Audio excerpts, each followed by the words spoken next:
Introduction. What goes through my mind when I hear the word no? This book is about a subject near and dear to my heart, never giving up. Needless to say, I have a lot of experience in this area, so I feel I have some insight on the subject. I've written a number of books already, and I don't need the money, but it's a subject I feel strongly enough about to take the time to write about it. The first big no that hit me came when I was first starting out in Manhattan in the 1970s, and everyone, I mean everyone, told me that it was a terrible time for real estate. Even people who were well established were saying that. What they were saying was true. The market had definitely cooled, and there was no denying that fact. Even worse, there was serious talk about New York City going bankrupt. Then the federal government announced a moratorium on housing subsidies. The city had been receiving them in abundance, and suddenly, that was no more. If I'd only considered the facts, which weren't too rosy, there is no way I would have ventured into real estate. But I did. Why? Because when I hear the word no, it becomes a challenge to me. I believe the so-called impossible is actually very often possible if you're willing to work very hard, and if you realize that problems can become opportunities. New York City was having problems, but maybe I could do something about those problems. That kind of attitude can give you the power to conquer obstacles and succeed in the face of long odds. I want this book to help you do just that. As I went along, I realized that every project came with its own set of major challenges, and I began to learn to expect them. That was okay, because I was prepared. That's another reason I'm writing Never Give Up, to let you know you should be prepared and to try to help you with the situations you might encounter. Our experiences will not be the same, but I've learned a great deal from reading about other people and history and by applying what I've learned to my own circumstances. My hope is that you will do the same, learn from my problems and experiences, and you'll do a better job of anticipating and solving your own. And remember, the way I see it, the bigger the problem, the bigger your chance for greatness. One thing I've learned is that discouragement should not be tolerated for very long. It's okay to get fed up a bit and maybe gripe for a minute or two. Personally, I like to go golfing when I'm stressed or just swing a club in my office. But feeling negative should be a very temporary state of mind. It's hard, but there is a form of mental courage that can be cultivated, and you will see in the following chapters some examples of how I dealt with some pretty big blows and setbacks. Of course, a lot of things are just irritating, so don't be surprised and don't overestimate them in your mind. Learn to put them in perspective. You'll see in this book how I learned to do that. Having confidence in yourself is key to being resilient and staring adversity in the face. This book is dedicated to giving you that foundation of confidence and the ability and desire to never give up. See you in the winner's circle. Donald J. Trump. Chapter 1. The lowest moment in my life and how I fought back. $1 billion in the hole. What do you do when the entire world tells you it's over? I had such an amazing reversal of fortune in the early 1990s that I am listed in the Guinness Book of World Records for the biggest financial turnaround in history. I don't recommend anyone aim for the same goal, but when you've been on the financial high wire, it gives you a certain perspective that might be helpful to other people. It's been said that what makes me accessible to people, aside from The Apprentice showing how I operate in the business world, is that I've faced tremendous adversity. It's something just about anyone can relate to. The difference may be in the amount of zeros after the numbers, but the point is, people can relate to difficulties. I don't think anyone gets away with a challenge-free life experience. As one writer described the journey of life, no one gets out of this alive. That's a bit existential, but when you're down a few $1 billion in the red, it can make you think in new dimensions. My situation in the early 1990s wasn't looking great. I had billions in loans I couldn't pay, and I had personally guaranteed $975 million of that debt. I could easily have gone bankrupt. This shouldn't surprise anyone because I'd always done things in a big way, And so it follows that my highs would be followed by a suitably low low. That was a tremendous low. The banks were after me, people avoided me, there was a recession, and the real estate market was almost non-existent. This was not a good scenario. Then in March of 1991, both the Wall Street Journal and the New York Times ran front-page stories on the same day, detailing my predicament and the total financial ruin that would happen any moment. The radio stations got the story, and the loss of my empire was big news around the world. They were sure I was finished. It would have made a fantastic story, except that it was happening to me. That was the lowest moment I had yet encountered in my life. The phones in my office were even quiet, which had never happened before. In fact, I suddenly had a lot of quiet time to think, and I reviewed the situation objectively. It became clear to me that part of what got me into this situation was that I had lost my perspective and started to believe the news stories about me having the Midas touch when it came to business. In other words, I had become complacent. My momentum wasn't where it should have been. However, giving up is something that never entered my mind, not for 1 second. And that's the reason I think I confounded my critics. They were trying to skewer me, but it had the opposite effect. It just made me want to make a comeback, and in a big way. I knew I could prove them wrong by being stubborn, being tenacious, and not giving in or giving up. I became a stronger person very quickly during this time. I'm not advising you to ask for the same pressure, but know that if you're met with some setbacks, refusing to give up is probably your best strategy. What gave me this fortitude? I'm not sure, but being tossed aside as a has-been or a wash-up by the world press might have had something to do with it. I'd also already learned that problems are often opportunities in disguise. I began to see my situation, believe it or not, as a great opportunity. I had a big chance to show the press and my critics and enemies that I was a force to be reckoned with, not a flash-in-the-pan success with no staying power. That's heady incentive, and that's looking at the situation positively. Then there was a turning point, and that turning point was my attitude. My accountants still remember the night they were in the conference room until all hours in the woe-is-us mode, and I suddenly walked in to tell them about all the new projects I had lined up for us. There were a lot of projects, and they were big deals. I was in an exuberant mood, and my descriptions were colorful and optimistic. They thought I had cracked, that maybe I was beginning to hallucinate from the pressure, but I had reached a point where I knew it was time to move forward. It wasn't an act I put on. I was ready. All this financial pressure would be behind us in a short amount of time, I told them. I believed it, too. As it turns out, that was indeed the turning point. All of us decided to focus on the solution and not the problem, right then. That's another important lesson. Focus on the solution, not the problem. It's odd, but in retrospect, I think having a near wipeout made me a better businessman and certainly a better entrepreneur. I really had to think in out-of-the-box ways to keep from being buried alive. I also relied on something I'd like to discuss here. Positive thinking. Believe me, it works. It got me to where I am today, which is far richer and more successful than I was before the reversal started for me in the 1990s. Did I ever think I'd be in the Guinness Book of World Records? No. I am, though, because of this reversal. It's a fact I'm proud of. Adversity works that way sometimes. Let it work to your advantage. Coach Trump. Make it happen in your life. A lot of success depends on how well you can handle pressure. It may seem like a hard fact of life, and it is, but there is something you can do about it. Envision yourself as victorious. Focus on that instead of your nagging doubts and fears. Focus on objective insights and solutions. Pressure can diminish and disappear when you clobber it with a positive attitude. Even if you don't feel indomitable, act that way for a while. It helps. Chapter 2. Failure is not permanent. Wholeness and the art of the comeback. I feel strongly about the importance of wholeness. It's a combination of all the components of life that make us healthy, happy, and productive.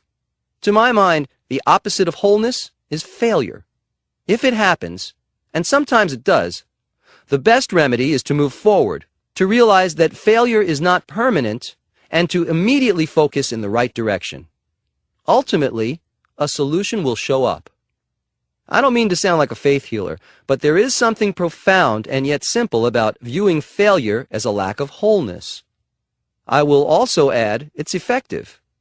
Believing that a negative situation is temporary and wrong will give you the impetus to do something about it, to feel righteous and energetic about fixing it.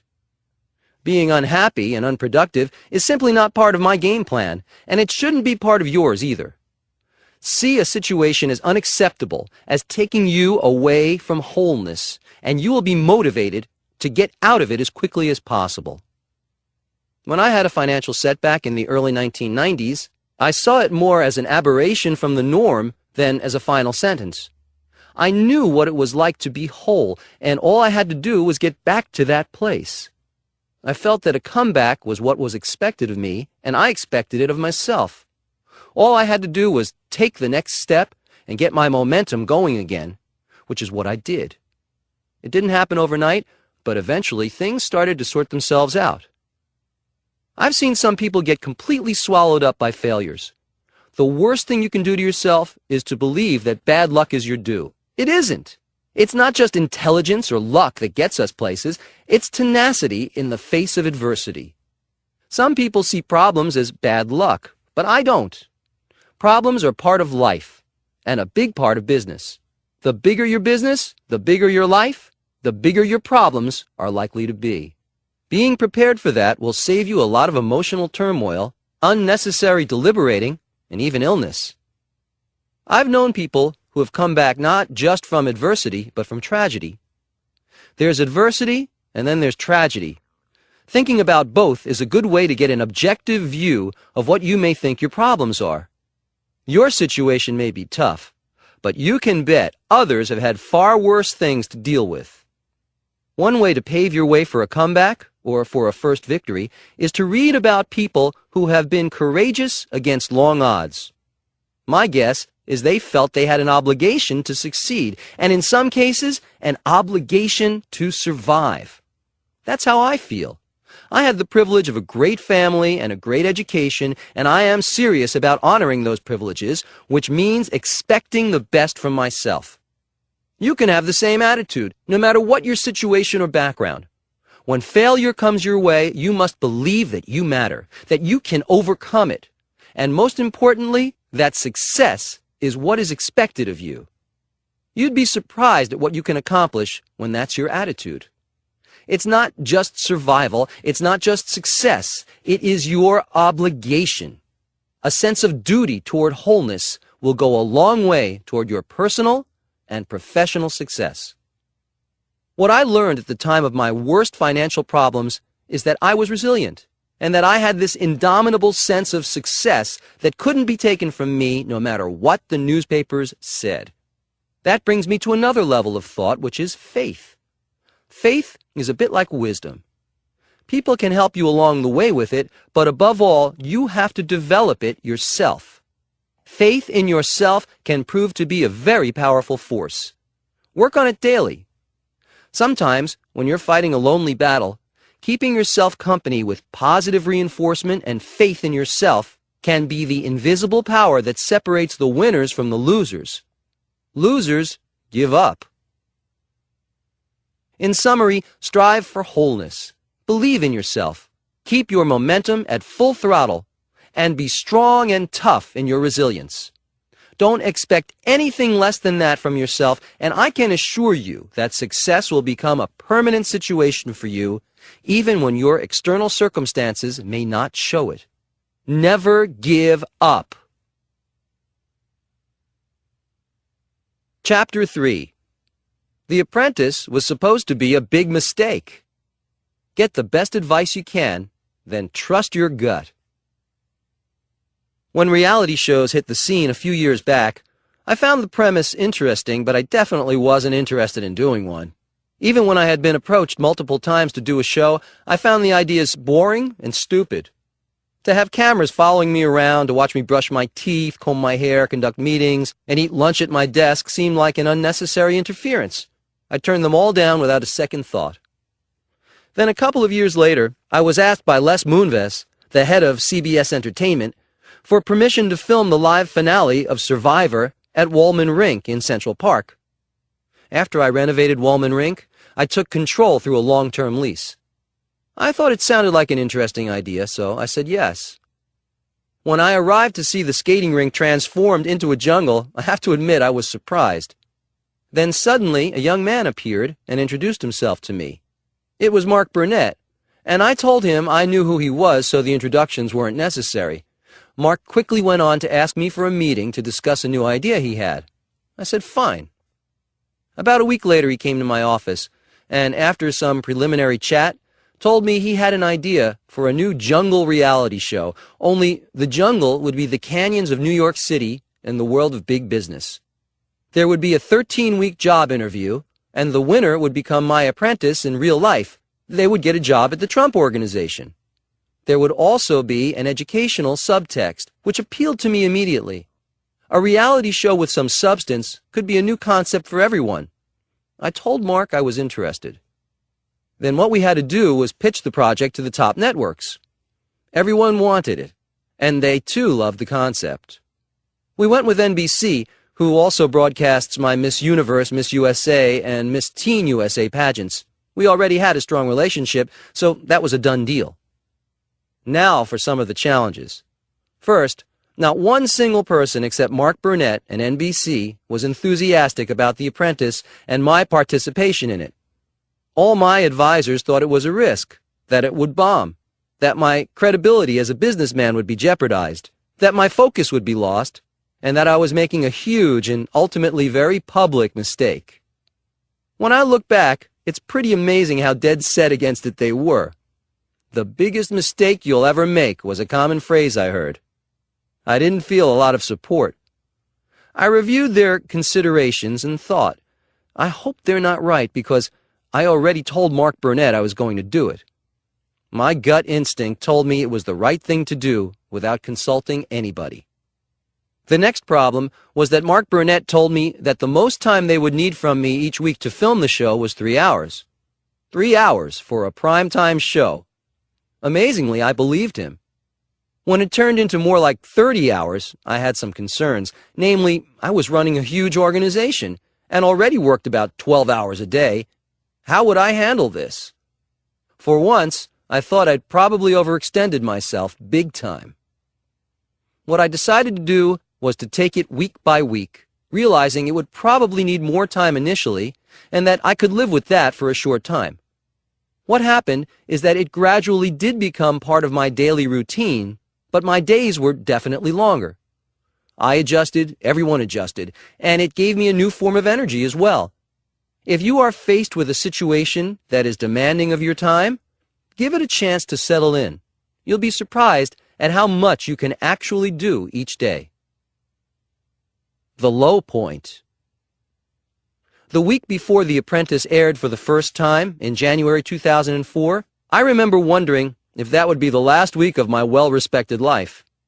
I couldn't help but think that, considering all the negative advice I'd been given. Although the electric energy we seemed to capture during the shooting was strong. Was it just because it was something new for me? Was it really going to be good? What if it was a disaster? How long would it take to recover? There was a huge amount of media attention already. Having a show bomb in that environment wouldn't be easy to handle. These pre-debut thoughts were the low point for me because they were justified concerns, not just nerves or negativity. What got me through was remembering my gut instinct that said, "This is a great idea, go for it." Fortunately, the show was a sensation. It became a #1 show very quickly. Everyone was excited about it, and so was I, but I was also relieved. It was a big chance to take. It's one thing if you're not well known and your show tanks, but if you're already famous, the sting is worse. If I hadn't decided to take the risk, go against my advisors, and do the show, none of this would have happened.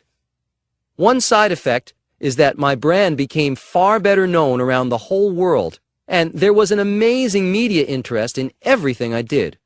That's another form of free advertising. It worked to my benefit as a businessman as well. So, when I advise you to take risks, there's a reason for it. Coach Trump. Make it happen in your life. I often tell people that I listen to everyone, but the decision will ultimately be mine. That's a good way to be in life and in business. Listen to others, but never negate your own instincts. If I'd listened to everyone, The Apprentice never would have happened. We've had 6 great seasons, and we're getting to tape the 7th now. It continues to be a tremendous experience for me and for everyone involved. Not bad for a big mistake. However, when you do take risks, since they won't always work out, you better make sure the upside is big. Chapter 4. Is this a blip or a catastrophe? Be prepared for things that happen outside your game plan. The second tallest building in North America. We've all heard of the Chicago Sun-Times. What you might not know is that they had the best site in the city, right on the river at North Wabash, next to the landmark Wrigley Building. I wanted it for my Trump International Hotel and Tower, Chicago, and I got it. It's a fantastic location, and if you visit Chicago and take the architectural boat tour of the city, you'll see what I mean. When the building comes into sight, it can take your breath away. And that's whether it's windy or not, even though it's only partially finished and won't be completed until 2009. Because of the fantastic asymmetrical shape, the building dominates the view from the Michigan Avenue Bridge and nearby West Wacker Drive. If you visit it, you'll see why we've spent so much time and effort on this building. My plan for the Chicago building began in 2000, and it was announced that it would be the world's tallest building. I was very excited about this prospect, and I knew I could get it done, and get it done brilliantly. However, after the terrorist attacks of September 11, 2001, I had the plans scaled down. Much as I wanted to build the tallest building, I don't think making a building a potential target is a smart idea. So we changed the plan a bit. That was the beginning of a few changes, in fact. We had Skidmore, Owings & Merrill as the building's architect, and they built over 50 models before we decided on something we all liked. Then this design was further refined after comments from the Department of Planning, community groups, and architectural critics of Chicago, who were a big consideration. The revisions were done in 2002, and it was approved. Later, in 2004, we changed 10 floors from offices into hotel rooms and condominiums, based on marketing considerations. We finally began construction on March 17, 2005, 5 years after I announced the project. You can see by the timeline that things don't happen overnight, even if your name is Donald Trump. This building will be a big beauty. It will be 2.7 million square feet, 92 stories, and will incorporate a health club and spa, a 5-star luxury hotel, condominiums, executive lounges, retail shops, and garages.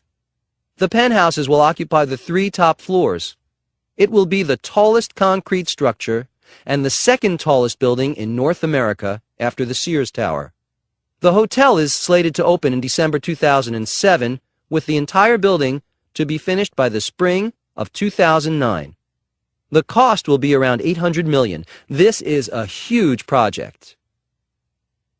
The low point. There have been some problems, some big ones, naturally. 3 weeks after we began foundation construction, we discovered that water had begun leaking into the building site from the Chicago River.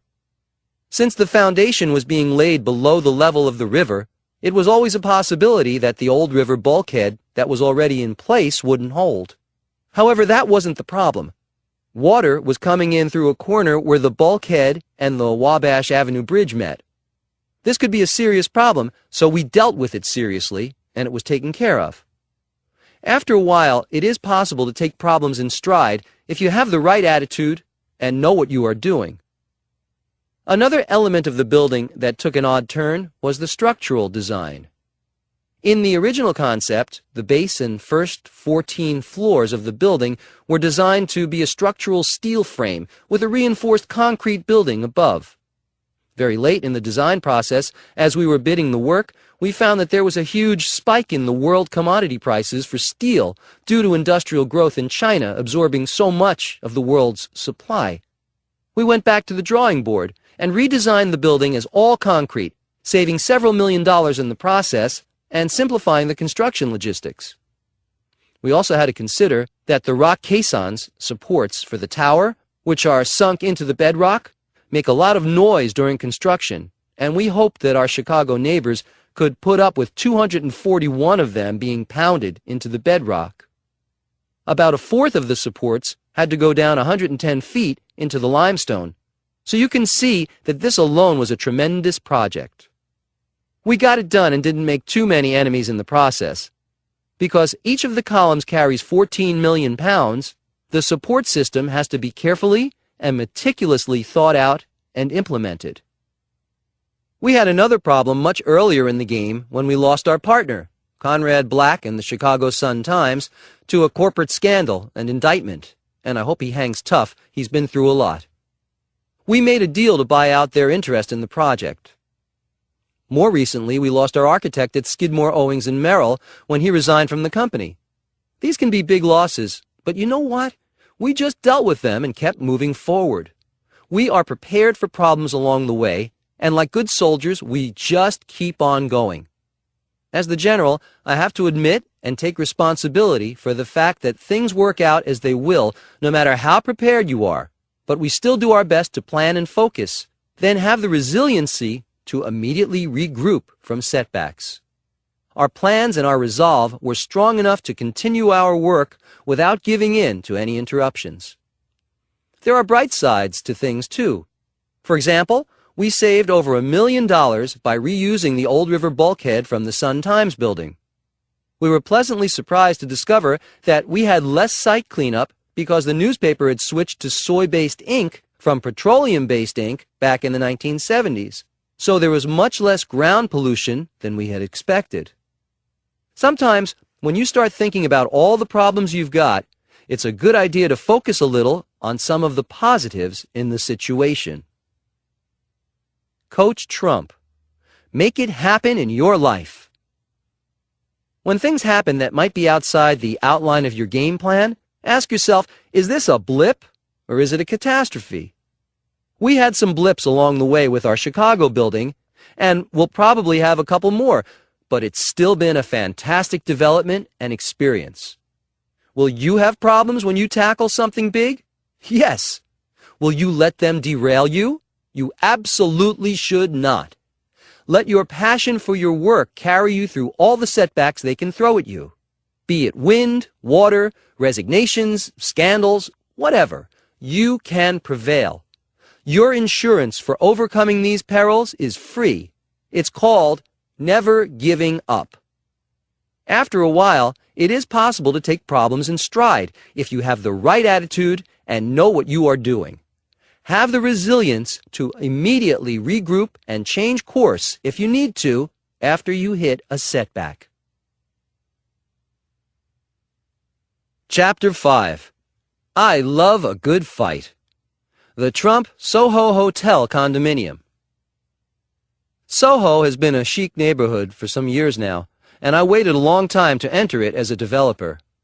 I knew it'd be a fight to get anything going there because most of Soho is made up of low-rise buildings and is subject to strict zoning laws.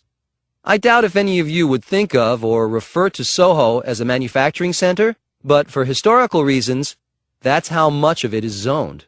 So, building a residential structure in the locations I wanted is not permitted. However, you can build a hotel there. When I learned that, I decided to build a condominium hotel in Soho, a tall one. Soho is considered a mecca for art, film, and fashion buffs, with over 250 art galleries, 100 designer stores, and over 200 restaurants. In other words, it's a great area to visit and an even greater area to stay. I believed Soho deserved, and was ready for, a first-rate 21st century hotel. The 45-story, $450 million tower I hoped to build with my partners Bayrock Group and the Saper organization was, of course, met with a fury of opposition from local community activists and the politicians that represent them. I wouldn't let that stop us. I announced my intention on June 6, 2006, on The Apprentice. Despite everything that ensued, on May 8, 2007, I'm pleased to report we were approved by city officials to erect this condo hotel. Along the way, we had a few problems to deal with, which was not a huge surprise. The biggest obstacle was the height of the building. Soho is a low-rise neighborhood, and this project would significantly alter the skyline. It would be the tallest building between Midtown and the financial district. It's not that Soho isn't zoned for tall buildings. It is, but none have ever been built. We wanted to change that. There were air rights, laws, the right to build higher, already in place that made it perfectly legal to build a high-rise. In fact, we added several floors to the hotel's design by buying the air rights from the neighboring properties. Although we had the right to build a hotel with the height we wanted, the fact that no one had done it before worked against us. The project was the first time New York City's Department of Buildings had to consider a condominium hotel in one of New York City's manufacturing districts, which do not permit residential use. The city's antiquated zoning laws and the local residents together created formidable obstacles. New York City, unlike many other major U.S. destination cities, had never before been confronted with a hotel comprised entirely of condominiums. The key zoning consideration for the city was that the units would not be residences for the owners, but would be for transient occupancy. That meant we had to prove to the Department of Buildings that Trump Soho would not be a residential building, but a building for short-term stays. And I firmly believed we could convince the city officials of this. A condo hotel is not an apartment. It operates on the premise that the buyers have the right to use their condo units for only a certain number of days each year. And when an owner is not occupying their condo hotel unit, the units get rented out as hotel rooms. It's a great setup because both the owner and the management company collect revenues. The units in Trump Soho are not designed for permanent residences, nor would an owner use his or her unit that way. The look, feel, and design of a luxury hotel is far, far different than that of a residential building. We worked tirelessly with the city to make our intentions clear. As expected, everyone and their cousin came after me for this, and the Greenwich Village Society for Historical Preservation called my plan a Trojan horse way to sneak condos into manufacturing districts across the city. They said my motives were entirely covert. How a 45-story building can be considered a covert operation is beyond me, but you get the idea. There were demonstrations and neighborhood alliances that made it clear that I would not be receiving a warm welcome. So what else is new? Meanwhile, the silent majority of the neighborhood actually supported the project and saw it for what it is, a major attraction for tourism and business. The project will significantly improve a neighborhood that had been artificially suppressed for years as a result of its antiquated manufacturing zoning. Despite the very vocal minority, I wasn't about to be slowed down. We started excavation in 2006, even though we had not yet received approval to build above ground. Then another problem arose. In December, the excavating contractors came across some human remains that were later determined to be about a century old. We immediately and voluntarily halted work. The police arrived, and the city ordered us to stop work on the lot altogether. This may not have been legal, but we agreed. We then hired a team of archaeologists to excavate and identify the remains. At this point, what we didn't need was more publicity while waiting for approval, but, of course, it made the news, and one director of a city preservation society quipped that we should rename the project Trump Condo Hotel and Mausoleum. It's always something, isn't it? In the end, and despite all of the hoopla in the press, by attacking the skeleton problem immediately and in force, we were able to get back to work within a week. Then the bloggers got going on the subject of the hotel and the discovery, and it was a big topic for a while. We were also getting many letters from citizens and societies opposing our constructing the building. There were demonstrations at the site, and the controversy went on for close to a year. Additionally, we were accused of building a 45-story target for a terrorist attack. And there was an online cartoon that had a skeleton with a comb-over as an advertisement for the new building. One thing for certain is that all of New York and all New Yorkers knew I was building a new building. Someone once said I was a great promoter, but sometimes I don't have to do a thing to get attention. The hits kept coming, and it felt like being in the eye of a hurricane, but it made us solid and stronger in our mission. At one point, someone got hold of some of our early drafts of marketing materials, mentioning that the units would be a great residential opportunity, which created a political and activist firestorm. However, we stayed focused on what we wanted, to get approval. We knew we couldn't change the zoning, nor could we build under the existing zoning if the building was characterized as residential. So we were very focused on proving to the city that the building was not residential and that we could proceed within the existing zoning laws. We showed the city that we had specific constraints regarding occupancy that were very clear. My team ended up negotiating with the city for months over a 6-page restrictive declaration, which included many hour-long sessions where the city officials would analyze and critique every comma in that document, literally. We were airtight and transparent in what was being offered. Our condo plan published everything in black and white. Nothing was hidden. As a result, we finally got approval. Our proposed building was absolutely within the zoning laws of Soho, and no one could argue otherwise. My father had always said, "Know everything you can about what you're doing." And that's the advice I followed. Every adversity served as fuel in what had become a fight of city-sized proportions. As of today, the Trump Soho project is going along beautifully. Both Don Jr. and Ivanka are working on it with me and my partners, as did Sean Yazbek, The Apprentice Season 5 winner, and Julia Schwartz of Bayrock. It's going to be a wonderful, elegant, and tasteful addition to the Soho neighborhood.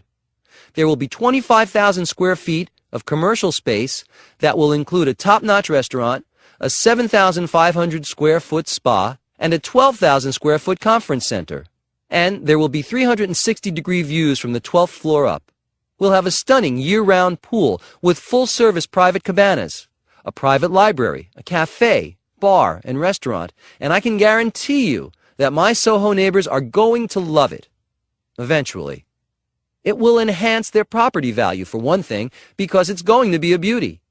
Be sure to visit the famous manufacturing district of Soho when you come to New York and take a look. Soho caused perhaps a few more problems than expected, but it was all in a year's work to us. That's big city business, and we are big enough to handle it. Be sure you have the same attitude. It will save you a lot of unnecessary anxiety. Coach Trump.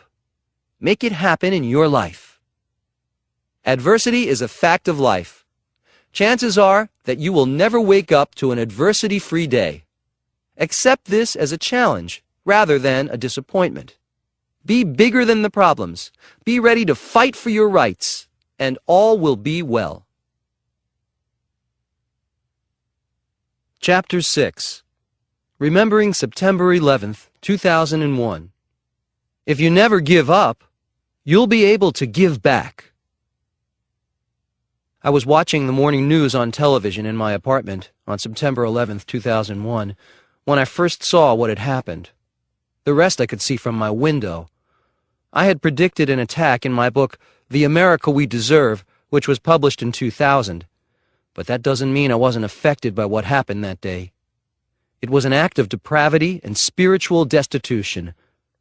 After the attacks, some people and companies left New York City, but I never considered moving. I'm a New Yorker, and this is my home. I knew that New Yorkers are resilient, and that New York City would not only survive, but thrive, which has happened. Since then, the Trump Organization has always had an annual memorial of some sort on September 11th. The first year, we forfeited our annual Trump Organization Christmas party in order to give the funds that would normally be used for that event to charity. All of us felt it was the right thing to do, and it was. Since then, We have had a memorial in the lobby and atrium of Trump Tower each year, and I attend, as do other members of the Trump Organization. In 2006 and 2007, we had the September concert perform at Trump Tower on 9/11, and it was open to the public. The September concert was founded in 2002 on the first anniversary of 9/11 with the message of peace through music. Haruko Smith, the founder, and Veronica Kelly, the vice chairman, have done an amazing job. My son Eric introduces the concert, and all of us attend. It's a meaningful celebration and a positive response to a day that shouldn't be forgotten. It takes time for us to help coordinate this event and to make the space available in our very busy building, but it is worth every minute of it. That's just one example of why it pays to never give up. You'll eventually be in a position to give back. I host many charity events at my golf courses and have the annual Red Cross Ball at my Mar-a-Lago club in Palm Beach. These events don't just happen, they require a lot of planning, and that means time and effort, not to mention money. Owning properties is a lot more than just ownership. It's about making them useful. If you plan to go into real estate just to make money or to feel powerful, that's not enough. If you can see your gains as a way to share, you will find your work will be much more rewarding and probably more profitable in the long run. Every year we host the Salvation Army in our lobby to kick off the holiday season. This has become a tradition. A band plays, the media is there, I give a brief speech, and the Salvation Army gets some of the recognition it deserves for the great job they've been doing for so many years. This too takes a lot of time to arrange, but we do it every year. Sometimes being a giver will open you up to new talents. Each year I donate an autographed doodle to the Doodle for Hunger auction at Tavern on the Green. It's a great event, and contributors have included Sting, Muhammad Ali, Larry King, Al Pacino, Billy Joel, Valentino, Bill Cosby, Paul McCartney, Kirk Douglas, Martina Navratilova, Peter Max, Bette Midler, Jack Nicklaus, Cindy Crawford, and many other distinguished people. It takes me a few minutes to draw something. In my case, it's usually a building or a cityscape of skyscrapers, and then sign my name, but it raises thousands of dollars to help the hungry in New York through the Capuchin Food Pantries Ministry. The auction was an innovative idea that has helped many people, and I don't mind spending a little time for a very good cause. Art may not be my strong point, but the end result is help for people who need it. I can remember a friend who asked me why I had so many charity events at my properties. He seemed perplexed that I would do this because it wasn't really necessary, and he knew how much time it required. I said to him, "Because I can." Believe me, those are powerful words, with an equally powerful feeling to go along with them. Imagine saying that to someone yourself, "Because I can." It's a great feeling, and it makes all the work that went into acquiring and developing those beautiful properties and buildings worth it. We've all seen bad situations that we'd like to be able to help. Being successful allows you to help in a big way. That's another reason to keep at it. Knowing you're going to be able to give back more if you succeed is a wonderful incentive to keep going. If you never give up, you'll be able to give back. And that's something to remember. Chapter 7. Expect problems, and you'll be ready when they come. Getting Trump Tower off the ground.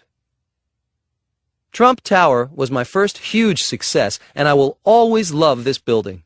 It makes me feel great that it's now the #3 tourist destination in New York City. Trump Tower has been famous for so long that most people think it's just always been here, or that it just appeared one day on the Midtown skyline of New York City. I can tell you that is not the case. In fact, people are always surprised to hear that I almost named it Tiffany Tower, and there are many other background incidents that made the construction of this landmark building particularly challenging.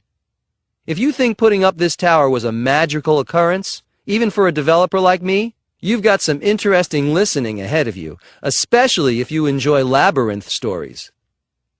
Robert Moses, a great figure in the history of New York City, said something that stayed with me the entire time I was attempting to get Trump Tower started and finished.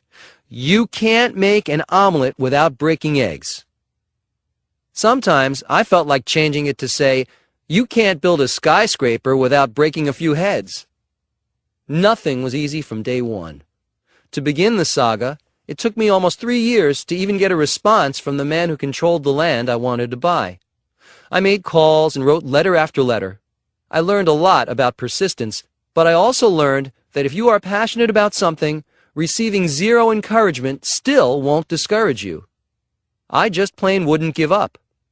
When the site eventually became available, I realized that my letters had helped. The site where I wanted to build Trump Tower was adjacent to Tiffany's.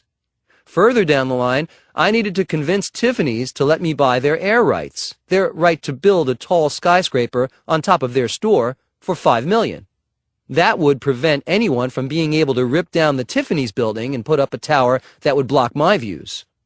I would be able to build a tower with soaring picture windows versus tiny ones, an aesthetic consideration that was of utmost importance.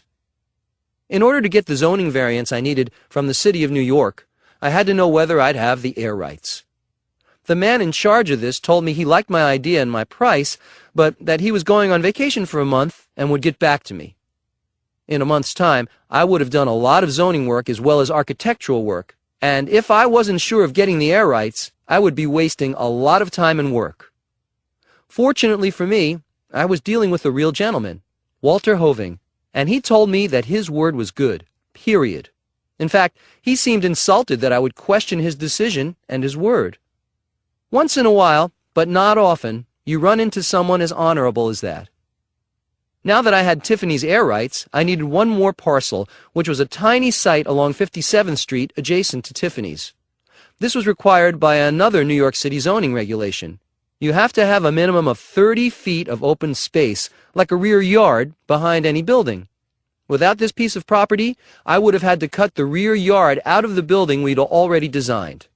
It turned out that this piece of property was owned by Leonard Candell, who was as honorable as Walter Hoving. However, he didn't want to part with his land. He wasn't a seller and he wouldn't budge. Until one day I found a bonus in the paperwork for my Tiffany deal. It included a clause that gave Tiffany an option to buy the Candell property within a certain time frame because it was adjacent to Tiffany. Maybe something could be worked out with Candell after all. By now, I realized what I was trying to do was never going to be easy. Every door required a lot of work just to get it cracked open to begin with. Robert Moses's quote would surface again in my mind, and I would just keep going. It helps to expect problems because then, in a sense, you're ready for them and not thrown off balance.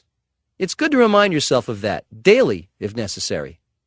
So then, I had to go back to Walter Hoving and ask him if I could buy his option on Leonard Candell's property as part of my deal with Tiffany's. I knew he had no interest in buying Candell's property anyway. Walter agreed. However, Leonard said the option belonged to Tiffany and was not transferable. He might have been right. It was also possible that if I sued over this question, I might win the right to exercise the option. So I explained the possibility of litigation to Leonard, and in less than half an hour, we managed to make a deal that was good for both of us. I would withdraw my exercise of the option, and Leonard would agree to extend my lease on his site from 20 years to 100 years, which was enough time to make it financeable. Also in the lease, he eliminated any prohibitions against rezoning. Leonard and I remained friends, and I was allowed to continue on my quest to build Trump Tower. I still didn't have a final contract with Genesco, the company that owned Bonwit Teller, the store that was sitting on the property where I wanted to build Trump Tower. We'd managed to keep the whole deal completely secret, and were expecting to sign contracts in a couple of months. Word began to leak out, and suddenly Genesco was inundated with interested buyers, among them Arab investors with oil money. Not surprisingly, Genesco began to try to get out of the deal. However, I had fortunately gotten a one-page letter of intent from Jack Hannigan, who had been brought in by Genesco to save them when they were having difficulties. He had been receiving those letters I'd been writing for 3 years. I let Genesco know that I would litigate and hold up the sale of the Bonwit property for years if they didn't honor our deal. I wasn't even sure if the letter would be legally binding, but I could prove to be a nuisance to them if they reneged. Shortly after this, I got a call from the New York Times, who had heard that I was about to make a deal with Genesco to buy the Bonwit building. We had kept this quiet, but I realized I should take a risk, especially considering that Genesco was faltering on their side of the deal. So I told the reporter that we'd reached an agreement, and I was planning on building a new tower on the Bonwit site. Therefore, the store would be closed, most likely, in a few months. The article appeared the next morning, and I was hoping it would put some pressure on Genesco. What happened is something I hadn't counted on. As soon as the article appeared, all of Bonwit's employees went over to Bergdorf Goodman, Saks Fifth Avenue, and Bloomingdale's to hunt for new jobs. And as a result, Bonwit was having trouble running their store. 5 days later, I had the contract signed with Genesco. We hadn't even gotten close to construction yet. This is a good example of the perseverance you need and some of the obstacles that can arise when you're trying to do something great. Sometimes it's hard even when you're trying to do something far smaller than a skyscraper. For those of you who think I have the Midas touch and everything comes easily, just remember some of these episodes when you confront your own problems along the way to success, because believe me, you will have problems. It doesn't matter if your name is Trump or not. We all experience these things. Expect it. When I look back, it was a wonderful, exhilarating experience, and every difficult moment was worth it. Chapter 8. Frequently Asked Questions. I get a ton of fan mail these days, and a large percentage of it is from people asking for advice. Sometimes entire classrooms will send me their questions. I've decided to include a few of these questions with my responses. 1. How do you handle the person who consistently makes the same mistakes over and over? I don't. They're working for someone else now. 2. What is the most important characteristic of a good leader? Discipline. It helps if everyone has it, but if a leader doesn't, he or she won't be one for very long. 3. What are the most important steps for someone who intends to be successful? Do your homework. In other words, learn everything you can about what you want, know what you are up against, and research every aspect of your endeavor. Talk to all the experts you can find. It can't be a hit or miss approach. The odds are already against you, so don't make it harder on yourself by being negligent. 4. What will distinguish the leaders of tomorrow in the real estate industry? Those who have both vision and discipline will succeed. One is useless without the other. With both, you have a chance of becoming a leader, provided you've learned and sharpened your instincts through your experiences. 5. Who are some of the people in history you admire, and why? Abraham Lincoln is one, because he was president at the most difficult time in our country's history. He was also self-educated and endured many years of adversity prior to becoming president. Another would be Winston Churchill, a leader at a pivotal time in world history, World War II. He was a great orator who inspired thousands of people with his speeches, and he won the Nobel Prize in Literature for his historical writing. 6. What is your favorite dessert? Ice cream. 7. What do you like about your job? Everything. Every day is a challenge, and every day is great. 8. Do you go out for lunch? Very rarely. I don't like breaking up my workday. It interferes with my momentum. I prefer to have something to eat at my desk, which takes maybe 5 or 10 minutes. 9. What advice do you have for someone who wants to start his own business? Be ready for problems. You'll have them every day. Keep your focus no matter what, and be as big as your daily challenges. Never give up. 10. What if things don't work out the way we want, even if we work really hard? First of all, know that you've got a lot of company. I've waited 30 years to see some things happen. Some people have waited longer. Always consider that it's possible you might be doing the wrong thing, so that no matter how hard you work, it's just not going to happen. Make sure you're doing what is right for you. You have to love doing it. Then be tenacious. 11. Do you believe in luck? Yes, I know I'm lucky. I was also fortunate to have a great role model. I worked around my father from an early age, and I learned a lot from him. 12. What did you want to be when you were a kid? I wanted to be either a baseball player or a builder. I liked to build skyscrapers with my building blocks. I was a good enough baseball player to be offered scholarships and had also considered going to USC to study film, but my knowledge of and love for real estate led me to Wharton. 13. Where do you get your ideas? The world inspires me, and keeping up with world events can give you a lot of ideas. In this age of technology, we have access to more and more information at a faster pace than ever before, and I find that exciting. I keep an open mind, and that's a good way for ideas to start happening. 14. Do you ever fear that you might fail at something? I have a pretty good track record of successes by now, but failure is always a possibility. I am cautious but not fearful. That's a difference. There's a difference. It's important to be circumspect. Know that the possibility of success is there as well as failure. Risk plays a part in everything we do. I could get hit by a bus while I am crossing the street. Things happen. Don't let fear interfere with your plans. 15. What do you do on your vacations?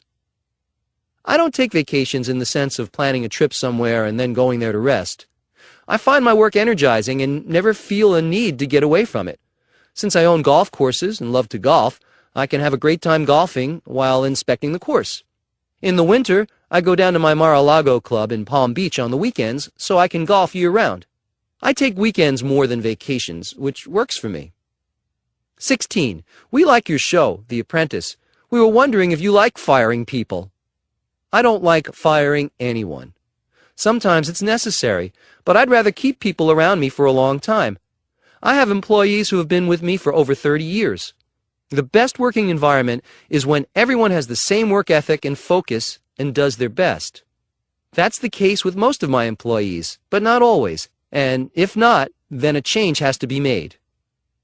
17. When you first started out in real estate, what was your main goal? I wanted to be successful on my own terms. My father had been successful in real estate, and I wanted to succeed on my own. I'd always loved beautiful buildings and Manhattan, so my focus was there. I wanted to follow my own vision, and I did. 18. What was the most surprising thing about The Apprentice to you?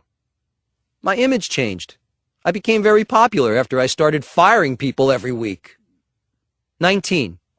What makes you happiest? That's a complex question for being so simple. I'd say several things make me happy. Doing well, doing my best, doing a great job and knowing it's great. Being able to share that accomplishment is good too. I can increase the value of neighborhoods and communities, provide jobs, and I'm in a position to give back in charitable ways. My family is very important to me and always has been. I'm happiest when I'm with them. 20. What was your favorite subject in school? I liked anything to do with mathematics. I excelled in geometry. 21.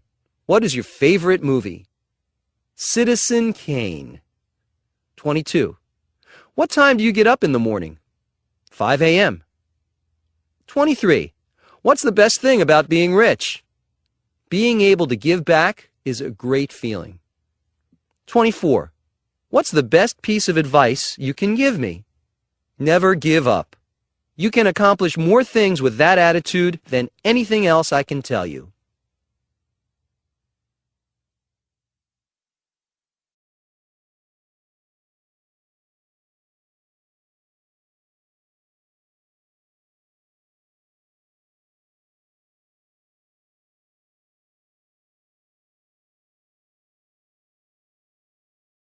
Chapter 9.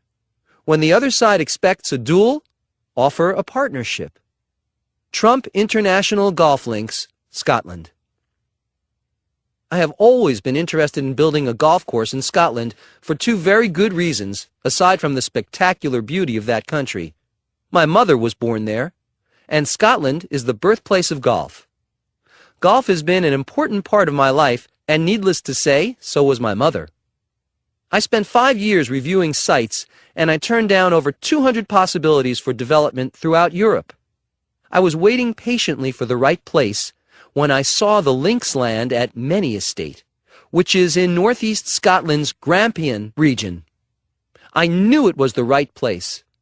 Many Estate and Many House, which dates from the 14th century, is 12 miles north of Aberdeen, which is Scotland's third largest city. More important, I had never seen such a dramatic, unspoiled seaside landscape. It contained sand dunes of immense proportions, 3 miles of spectacular oceanfront, and 1,400 acres in all. It was stunning, and I got excited. The low point. It's not easy when people laugh in your face. I knew that Scotland had a reputation for being a great place when it came to development and business, so I was enthusiastic to begin work there. However, the announcement of my proposed development caused some consternation, and the environmentalists were immediately on guard. In fact, I remember people openly laughing when they saw the scope of what I had planned. This site is of environmental and historical significance to Scotland, and no one thought I would get approvals to go ahead. The environmental statement on Many Estate alone takes up 2 5-inch thick books. The main problem centered around an environmental concern I had never encountered before, called geomorphology. It was brought to our attention by our environmental experts and by the Scottish National Heritage Organization. Since addressing this subject was a planning board requirement and a major hurdle, we took it very seriously and tried to learn everything we could. We hired the leading authority on geomorphology, and every detail was seriously considered. I think we surprised everyone by our concern and professional conscience, and our perseverance and integrity was noted by the decision-makers involved. Back to geomorphology, which is the study of movement landforms, including their origin and evolution, and the processes that have shaped them over the years. The remarkable sand dunes found on the Many Estate are a restricted area comprising a total of 25 acres of land. They move by natural forces, which can spell disaster for a golf course. We looked at maps from many years ago and saw how the entire 25 acres of dunes had literally moved to a different location by nature's force, and so we knew the environmental concerns and ours were valid. We did extensive research on this problem and discovered the dunes could be stabilized by planting beds of marram grass, whose root system allows it to thrive in windswept and harsh climates. This grass protects the sand dunes and also adds another dimension of natural beauty to the landscape. In addition, based on our environmental research, we made many other recommendations to improve and protect the local wildlife. The creation of 3 artificial holts for otters and a written otter protection plan, preparation of a badger protection plan based on new surveys, new habitat creation for red list breeding birds, erection of nest boxes and bat boxes at Many House, biodiversity target actions to maintain and enhance the palmate newt, black-heeled gulls, and wading birds, brown hare, and wick elm, and creation of new slacks, plant and habitat translocation, and seed collection to maintain young dune slack habitat. And that's just a partial list. Remember when I mentioned the 2 5-inch thick books? I wasn't exaggerating. So if you think things just happen because my name is Donald Trump, let this be a reminder that it doesn't work that way. When we finally submitted the final outline of the planning application to the Aberdeenshire Council, it addressed both the environmental and business issues of the development. On the economic side, the construction project would create approximately 6,230 jobs in Aberdeenshire and 740 jobs in the rest of Scotland. The ongoing operation would support a total of 1,250 jobs and 1,440 long-term jobs. Overall, the project could create as much as £205 million in economic value for Aberdeenshire and £262 million for Scotland. Those are some of the facts and figures we submitted, and as you can see, our research had to be very detailed. It's no surprise that support was enthusiastic from the local business community. For my part, this will be an expensive development, costing nearly £1 billion, but it's really a labor of love for me. As I write this a year after the first big environmental issues surfaced, we are going ahead with our vision and very few impediments. How did it happen? How did we overcome the challenges people thought were insurmountable? People were expecting a duel, and instead, we offered a partnership. We worked with the Scottish National Heritage and forged a partnership based on our collective concerns. We did a huge amount of background work and environmental research that took a lot of time and effort on our part, but it was time well spent. Along the way, we broke the barriers and mistrust by being vigilant, open, and honest, and by hiring the best people to get the job done properly. We offered a superior product, and no one could challenge our credibility. The fact that we were environmentally sensitive gave the authorities faith in our ability to do what was best for everyone. Being sympathetic to the rich history and heritage of the area and the overall impact our development might have, as it turned out, was not a sacrifice by any means. It will remain an ongoing concern for centuries to come, I would hope. The Scottish National Heritage is doing their job, and so are we. We are still awaiting approvals for some areas of our development, and George Sorial from the Trump Organization, who I asked to manage the project, has been traveling to Scotland every 2 or 3 weeks to oversee progress. I'll be going over in about 2 weeks, and I've enjoyed every trip I've taken to Scotland. Coincidentally, George's mother was born and raised on the Isle of Lewis, where my mother grew up. Martin Hawtree is designing the course, and we hope to have it done in 2 years. That's not all. We will have a golf driving range, a golf academy, and a short game practice area. The home of golf deserves this kind of comprehensive attention, and we are designing the course to be the best links golf course on earth. It will be the perfect site to host an Open or the Ryder Cup down the line. In addition to the golf links, which will eventually include 2 18-hole links golf courses, we are building 950 condominiums, 500 houses, a 450-room hotel, 36 golf villas, and accommodations for 400 staff members. This will be a destination point for all golf lovers of the world, and the standard for golf development will reach a new plateau when we are finished. It hasn't been an easy road, but after waiting and looking for 5 determined years, every bit of work has been worth it. As a result, I'm nearly an expert at geomorphology. Who could ask for anything more? Chapter 10. Separate yourself from the complaining crowd. You can create your own luck.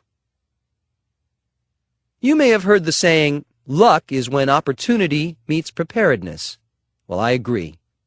I've often heard people talking about how so-and-so is so lucky, as if to emphasize that they themselves are not lucky. I think what's really happening is the complainers aren't working themselves into luck. If you want to be lucky, prepare for something big. Sure, it might be more fun to watch movies, but unless you're going into the film industry, it's not the best use of your time. Developing your talents requires work, and work creates luck. Having this attitude towards success is a great way to set yourself on a rewarding course for your life. There was a lot of talk for a while about venting your frustrations and anxieties and how it might be healthy to get them off your chest. To a point, yes, but to an exaggerated degree, no. I read an article recently about how complaining without doing anything about it is actually detrimental to physical and mental well-being. With the advent of blogging and all the other sorts of opinion-gushing venues available to everyone now, people are spending way too much time harping on negative themes. The emphasis is out of balance, and the negative focus doesn't help the situation. Don't dwell so much on a problem that you've exhausted yourself before you can even entertain a solution. It just doesn't make sense. It takes brain power and energy to think positively and creatively, and to see creatively and positively. Going negative is the easy way, the lazy way. Use your brain power to focus on positives and solutions, and your own mindset will help create your own luck. Shakespeare put it this way in a famous quote from Julius Caesar: "The fault is not in our stars, dear Brutus, but in ourselves."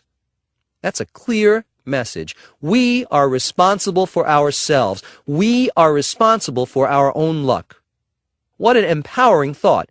If you see responsibility as a bum deal, then you are not seeing it for what it really is, a great opportunity.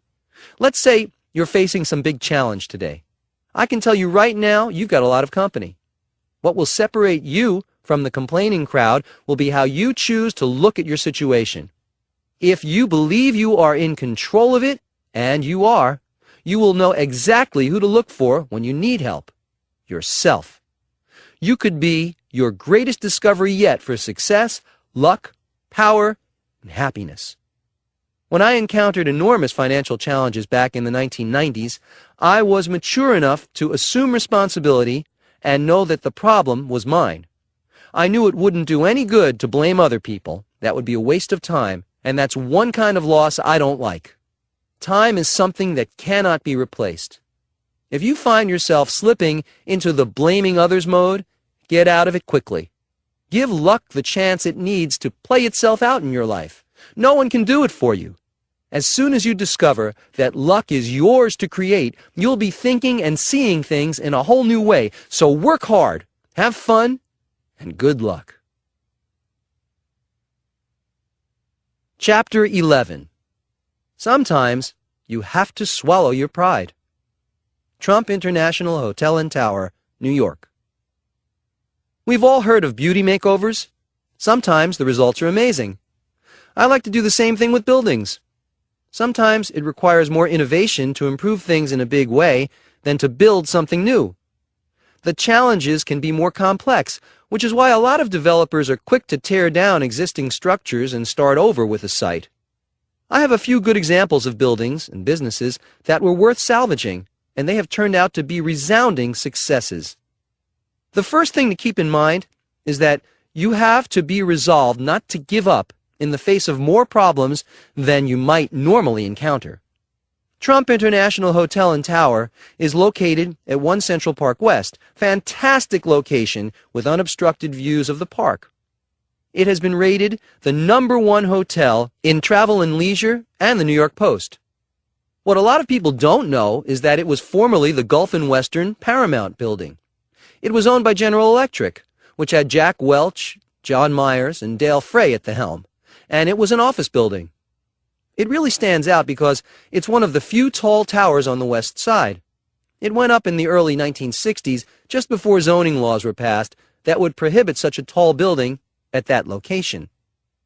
This building managed to attract a lot of attention, not just because of its height, but because of some construction problems that had the tenants on edge.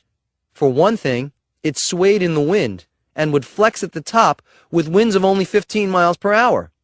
All buildings have some flexibility, but this was an exceptional situation. Elevators would stop, and some tenants even said they felt seasick. Once, when there was a high wind, the upper windows fell out. These episodes were legendary. Let's just say this building had some problems, some pretty major problems. Also, it was not constructed very well because the outside curtain was made of glass and cheap aluminum, and it was chock full of asbestos. The good news was that the building structure was classic and had wonderfully high ceilings. It was worth saving for those important reasons alone. When I heard this building was for sale, I called Dale Frey and asked to meet him. That's when I found out he was receiving calls from many major developers around the country. I would have a lot of competition. However, I arranged for a meeting and I explained that if the building was completely demolished, it could only be rebuilt as a 19-story building versus the 52 fabulous stories that it was. That alone was a big reason to see what could be salvaged, but it would require a lot of research, which I immediately started doing. What I suggested was that the steel structure could be strengthened, and the high ceilings would be ideal for a residential building, which was also a hotter item in the market than a business space would be. This was the perfect location for a luxury residential building. General Electric seemed impressed with my ideas, and I felt good about their positive reaction to everything I had presented. My only concern at this point was that I was just emerging from some financial problems, so they might be hesitant to take a chance on me. What happened next came as a shock. Dale Frey called to tell me that while he liked my plans a lot, they were putting the job out to bid. They would ask some of the biggest real estate firms in the country to put in a bid, and he hoped I'd be among them. I was astonished by this because I had spent a lot of time on my concept and had explained it to them personally. Now I had to start over and bid like a newcomer on the project. I felt miserable and a bit outraged by this turn of events. I'd basically be entering a public contest, which I didn't think was necessary. I was wondering if they had just been humoring me all that time, even though they appeared to be interested and impressed with my ideas. What could I do? I was definitely interested. I'd already spent a lot of time and effort on this, so I finally swallowed my pride and decided to just go for it. I like challenges, and this had become an even bigger one. Not that I was happy about it. So I worked on a fantastic and detailed presentation. When I say put everything into what you're doing, this was a good example. It seemed like ages, but General Electric finally called to say they were going with me. Being chosen by this power group to develop this incredible site was wonderful news. Trump International Hotel and Tower would become a reality. It made all the aggravation of the process worth it. Dale Fry and John Myers at GE made it possible. They are great guys. In 1995, we began to demolish the former Gulf and Western Tower. Only the steel structure would remain. I had Philip Johnson lined up as the architect, along with Costas Kondylis and Associates, so we were assured of a spectacular as well as elegant building. Philip Johnson had designed the State Theater at Lincoln Center, which is only a few blocks away. This was an important building, and I wanted the very best. That's exactly what all of us got. Trump International Hotel and Tower is now the #1 hotel in New York City. It includes Jean-Georges Restaurant, which is acknowledged as one of the great restaurants of the world. The condominiums in the building stay on the market for a very short time. There are waiting lists for everything concerned with this building. It's also the first time a hotel and condominium have been combined, which people now hail as an innovation. It wasn't an innovation to me, just common sense. In fact, it's an idea that is copied around the world today, and with great success. So take the time to think things through. Yes, the original building had major problems. Yes, the approval process was confounding. But that was part of the challenge. It also provided me with a great opportunity. Sometimes you have to look a little harder to see those opportunities, but believe me, it's worth it. Chapter 12. Courage isn't the absence of fear, it's the conquering of fear. Courage means never giving up. It's much easier to give up, and that's exactly what losers do. Being knocked down is one thing, staying down is another. Some very ordinary people have accomplished remarkable things by simply being persistent and never giving up. Abraham Lincoln is a good example. His courage made him extraordinary.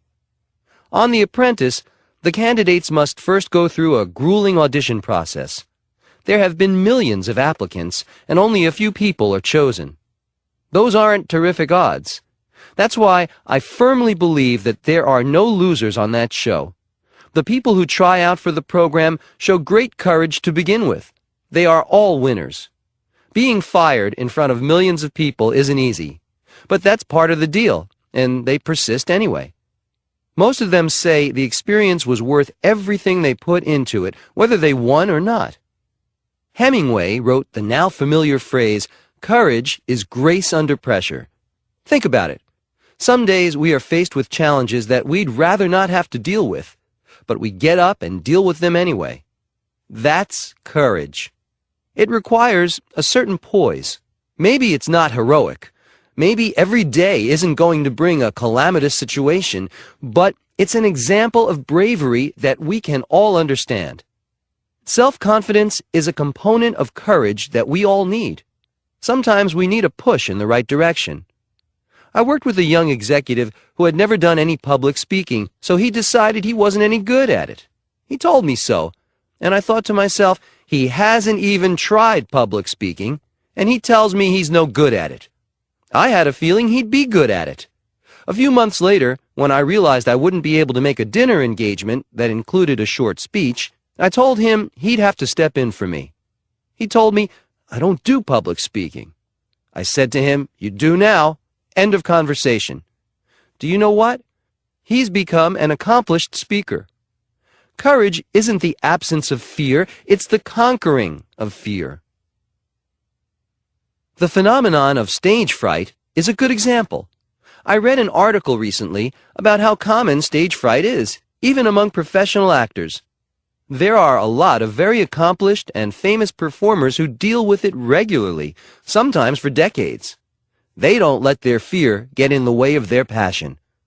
I'm used to speaking in front of tens of thousands of people, and I find it enjoyable, but I've often had people ask me if I get nervous. I don't. I just go out and do it. Winston Churchill was a great orator, but I read that he spent a lot of time developing this skill. He wasn't a natural in the beginning, but he worked at it until he mastered it. He became a powerful and mesmerizing speaker.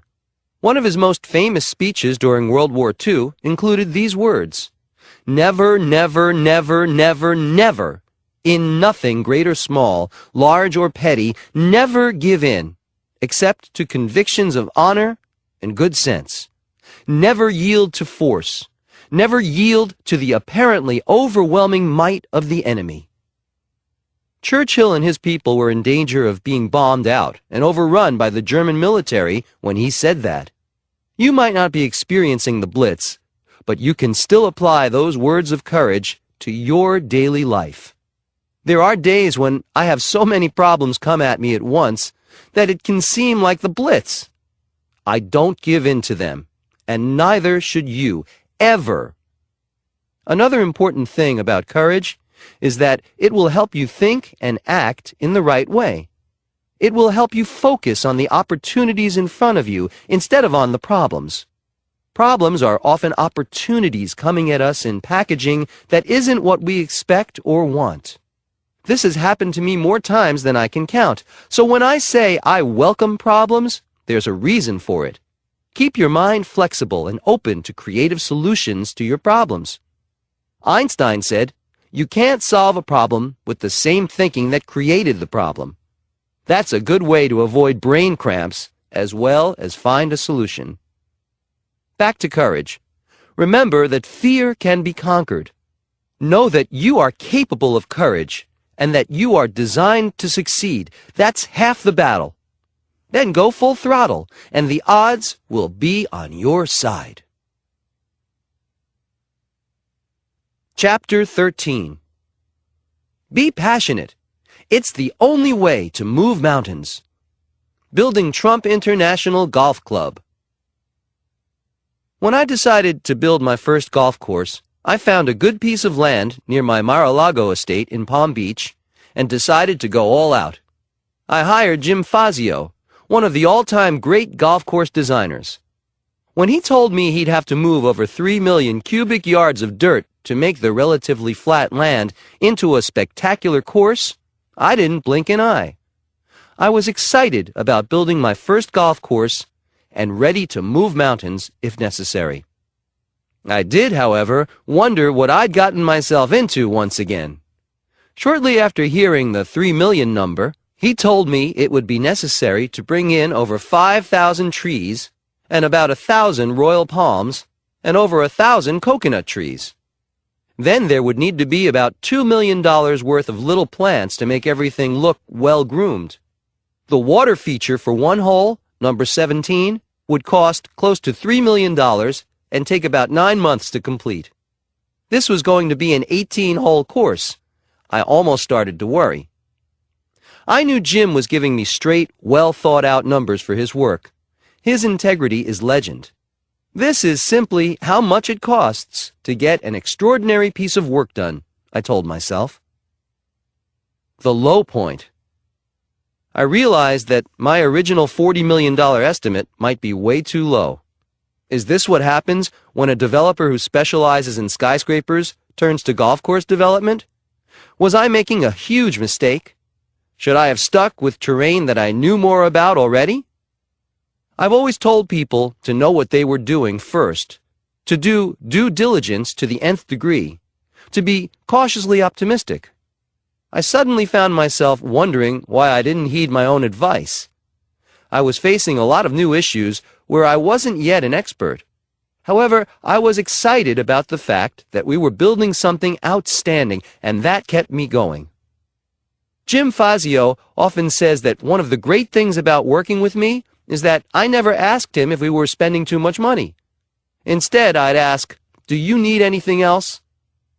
He said that attitude helped his creative process. I'm glad he thought that because, in a big way, that's how it was. I have to admit that I had a few moments of doubts. Not big doubts, but doubts nevertheless. For example, it took a solid year to move 3 million cubic yards of dirt and to transplant 5,000 trees. This wasn't fast going, but it was necessary, and it was painstaking work on Jim's part. Then, the Department of Environmental Resources told us that only 50 acres could be cleared at a time, which required us to plan the course in 7 sections. This also involved labeling all the trees and building a lake system. So it took a year before the golf course could even begin to be built. Fortunately, I'm a patient man when it comes to things I care a lot about. I was very excited to have a spectacular course, and I realized that if this is what was required to have that, then so be it. I had made my decision, and I decided to stick with it. I also knew I had a real pro working for me. Jim Fazio's reputation preceded him, and I could see for myself that he was totally reliable as well as genuinely passionate about his work. Was I expecting the impossible? When you are faced with situations like these, it's important to think about why you are doing whatever you're doing in the first place. There are always going to be some problems, and if you can remind yourself of your original goal, it helps to clarify and shed light on any doubts you might be having. Having done that, I was reassured and ready to move forward. Then I heard about the oak trees, 1,000 of them. It took 5 months to move them in because each of them had to be wrapped, and only 3 could be hauled in at a time. These oak trees were 20 to 40 feet tall each. They would line the fairways and would be worth it, I hoped. It was around this time I heard about the gopher tortoises. This was definitely a new dilemma. I'm used to zoning problems, but tortoises? 60 of them, in fact. They had to be cared for, absolutely. We were entering their turf, and we wanted to make sure we found an equal or better environment for them. Safely relocating them became a priority. I learned a lot about gopher tortoises. For example, they have been known to dig burrows as long as 40 feet by 10 feet deep. Just imagine what that can do to a golf course. So while I admired the tortoises for their industry, they had to be carefully relocated. After more than a year of meticulous preparation, the course was actually being built. Every hole was treated as if it was to be the culmination of a great course. And the end result is that the course is an absolute masterpiece. No other description does it justice. That's what I wanted, and that's what I got. Every tree was worth the time and effort, and believe me, I know about each and every tree. An additional 9-hole course was opened in 2006 to equal acclaim. It has been a resounding success on top of being an extraordinary achievement of design. The success and beauty of Trump International Golf Club set me up for building more golf courses, and all of them have been highly praised and very successful. Each course came with its own set of challenges, but after tackling my first course, I was ready for them. Moving mountains? Moving tortoises? No problem. Coach Trump. Make it happen in your life. My point to you is this. If you are passionate about your endeavors, it will be reflected back to you in your end result. Be sure to get the right people to work with you. Jim Fazio is as passionate about his work as I am, and this becomes apparent when you see the scope and quality of the finished course. Overcoming tremendous obstacles is all in a day's work if you love what you're doing. Remember that. Chapter 14. If you see big problems, look for big opportunities. Transforming a dilapidated neighborhood into a world-class hotspot. Today, Grand Central Station in New York City is beautiful, both as a site as well as a site. It's in a thriving, well-kept neighborhood. However, in the 1970s, it was a different situation altogether. The area was in the midst of serious decay. It was crummy, run down, and a destination point for no one except those entering and leaving the city as quickly as they possibly could. Who could blame them? If this depressing area truly represented New York City, I'd want to leave too. I'm a New Yorker. I love this city, always have, and always will. So this situation merited my attention, and the opportunity, as I saw it, was not just to turn an old hotel into a shiny new one, but to bring up the neighborhood at the same time. It's that think big attitude that I have. Why do one thing when you can accomplish two or more at the same time? The old Commodore Hotel next to Grand Central was in big trouble. It was a disgraceful sight. The people passing by were on their way to good jobs, coming from good homes, and they would continue this daily trek unless the city folded up and went goodbye, which wasn't likely to happen. I knew that the neighborhood was ready for change, and acquiring the Commodore Hotel became a quest.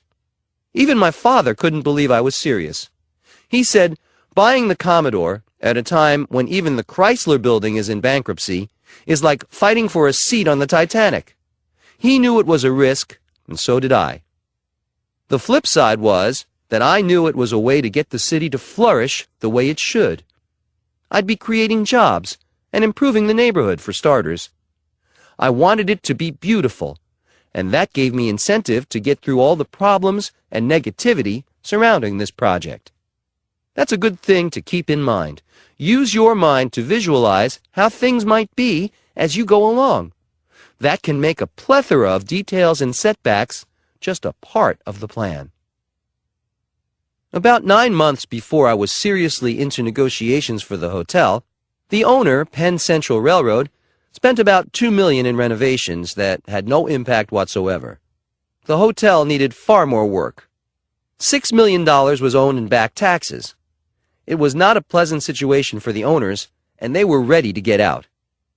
Before I could purchase the hotel for $10 million, I had to structure an extremely complex deal with other interested parties. I needed a tax abatement from the city of New York, a commitment from a hotel company with experience running hotels, and financing. This was complicated stuff, and it took several years to negotiate everything. At one point, Penn Central wanted me to pay a non-refundable $250,000 for an exclusive option on the property. I had to stall on that. That was a lot of money for an obviously risky situation. In order to remain in the process but to have more time, I had my lawyers nitpick the contracts and slow everything down. Meanwhile, I looked for a designer who had what it took to make a spectacular building. One young architect named Dare Scott that I contacted was immediately interested. He understood that I wanted to change the dingy hotel completely, to basically wrap it in something new and shiny and give the whole area a new face. Note that I wasn't sure this deal was even going to go through, but because my goal was so clear in my mind, I went ahead and took the time to meet with an architect, as if the project was a done deal. That's positive thinking, but also pragmatic thinking, keeping things moving forward. If one thing doesn't work out, another will. Meantime, I will have met and connected with an architect that I respected and who respected me. If this deal fell through, I'd already know someone to reach out to for the next big project. I hired Dare Scott to do some drawings and asked him to make the presentation look as sleek as possible. I also started to look for an operator for the hotel. The hotel business was new to me at the time, so I needed to find someone with experience, a lot of it, because my proposal was for a 1,400-room hotel with 1.5 million square feet. That's big. I wanted a big operator, and the big names then were Hilton, Hyatt, Sheraton, Holiday Inn, and Ramada Inn. To me, the top of the line was Hyatt. Their hotels were contemporary and light, which would be the perfect antidote to the dark and dreary Commodore. It was also a fact that they didn't have a presence in New York City, though Hilton did. They might be interested. I was correct. They were. I called up the president, and we discussed a partnership. However, He was prone to changing his mind after we'd negotiate, and this was seriously interfering with any progress. So I called another executive at Hyatt who suggested I call the guy who really ran the company, Jay Pritzker of the Pritzker family, who owned a controlling interest in Hyatt. So I did. He seemed eager to meet me and came to New York. We made a deal quickly as equal partners. Hyatt would manage the hotel after I had it built. I was thrilled. We announced it to the press in May of 1975. I still needed to get financing and a multi-million-dollar tax abatement from the city. At least with a hotel partner, an architect, and rough cost estimates, I had something substantial to bring with me, along with my big ideas. So I hired a real estate broker who had a lot of experience, and who was in his 60s. I was only 27 years old at this time, and having a mature, accomplished presence with me worked to my advantage. We'd be making the pitch together for financing, and we'd make a good pair. That's a good point to remember. Get the right people to work with you. When dealing with Hyatt, it was critical that I had gone around the president who was slowing things down and called Jay Pritzker directly. Now, finding a dedicated broker who added the right balance to my image was a smart move. Am I tooting my own horn a bit? You bet. Getting financing quickly became a catch-22 situation. Without financing, the city wasn't about to consider a tax abatement. And without a tax abatement, the banks weren't too keen on financing. It seemed like a brick wall at every turn, so we decided to change our approach. We appealed to the bankers' guilt about the decaying city, and the fact that they were choosing to look the other way when someone, like me, had a great idea to change things for the better. I'd be changing a prime area that was headed toward becoming a slum into a vibrant new place. How could they not want to be involved? Of course, that didn't work. The low point. Here was the moment of truth. We finally found a bank that appeared to be interested.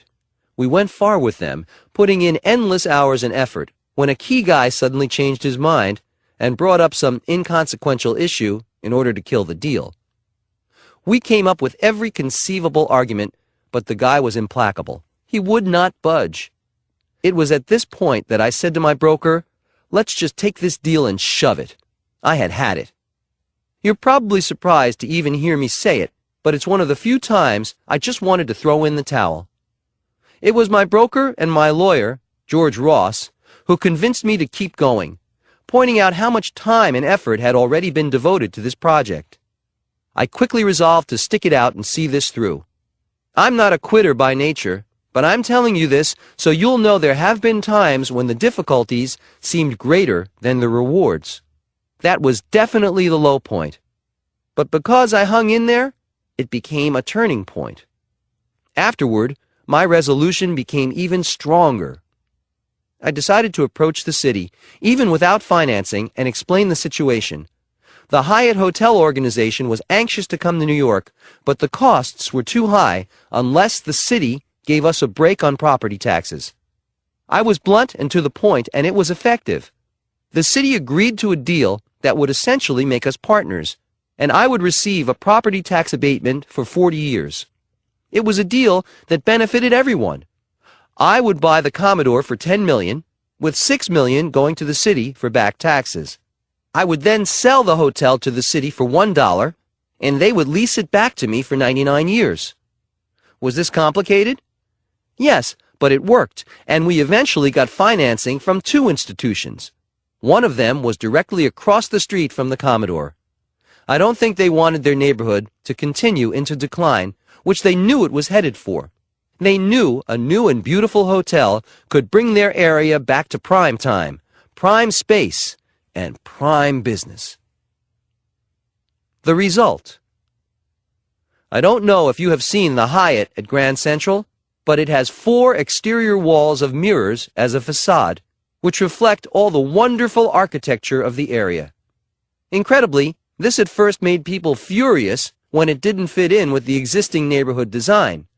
What they didn't realize is that the reflections of the surrounding buildings emphasize their beauty and importance to the Manhattan skyline.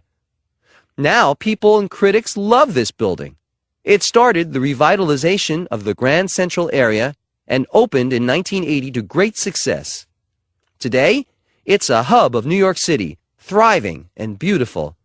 I'm very happy for my sake and for the city of New York that I didn't decide to give up on this one. Coach Trump. Make it happen in your life. Expect problems and setbacks. It's all part of the game. If you're not running into major challenges, you're doing something easy and probably not that valuable. And it's probably not going to make much money for you. A big problem often signals a big opportunity. Be prepared to work long and hard for it. Don't be afraid to pursue multiple options or multiple people at the same time. If one thing doesn't work out, you've got backup options. I promise you, not everything is going to work. In fact, you may have to try a lot of things to get just one thing to work. That's tenacity. And it's critical to success. Chapter 15. Cultivate a sense of discovery. A letter from my kindergarten teacher.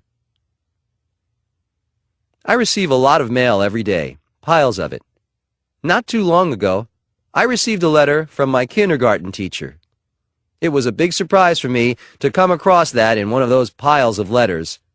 She mentioned that what she remembered most clearly about me is that I never stopped asking questions. I was the most inquisitive student she ever had.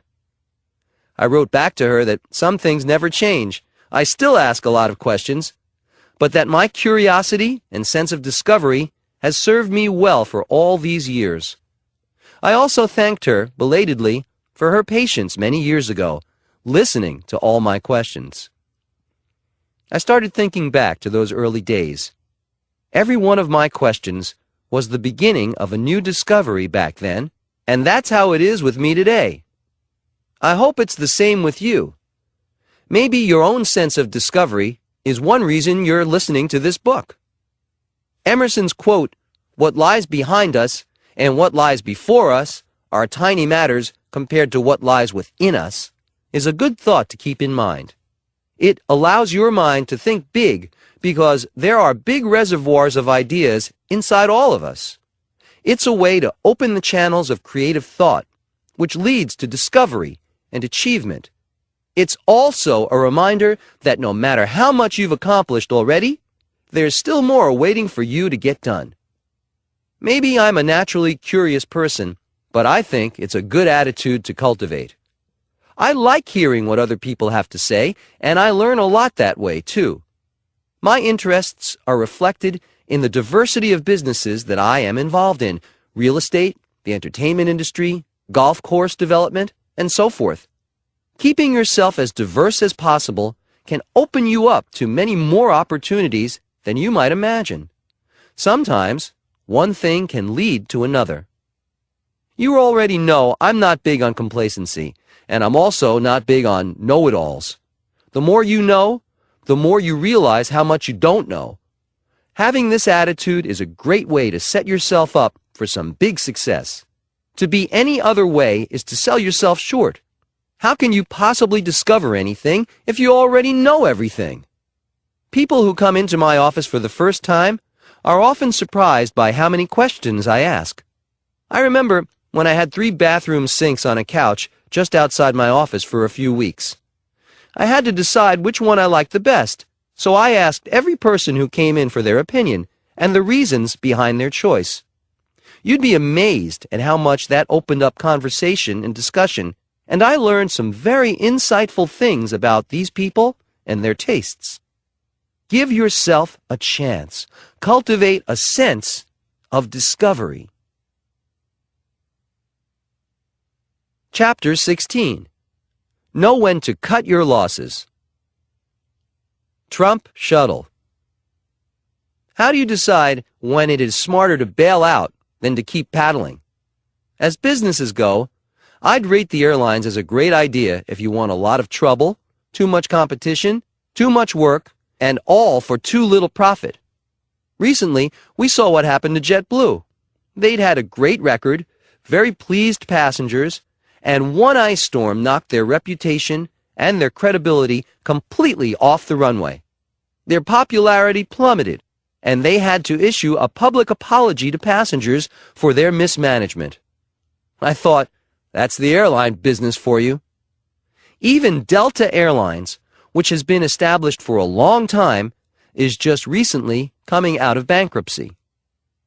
The reason I can wince knowingly about these episodes with airlines is that I owned one from 1989 to 1992.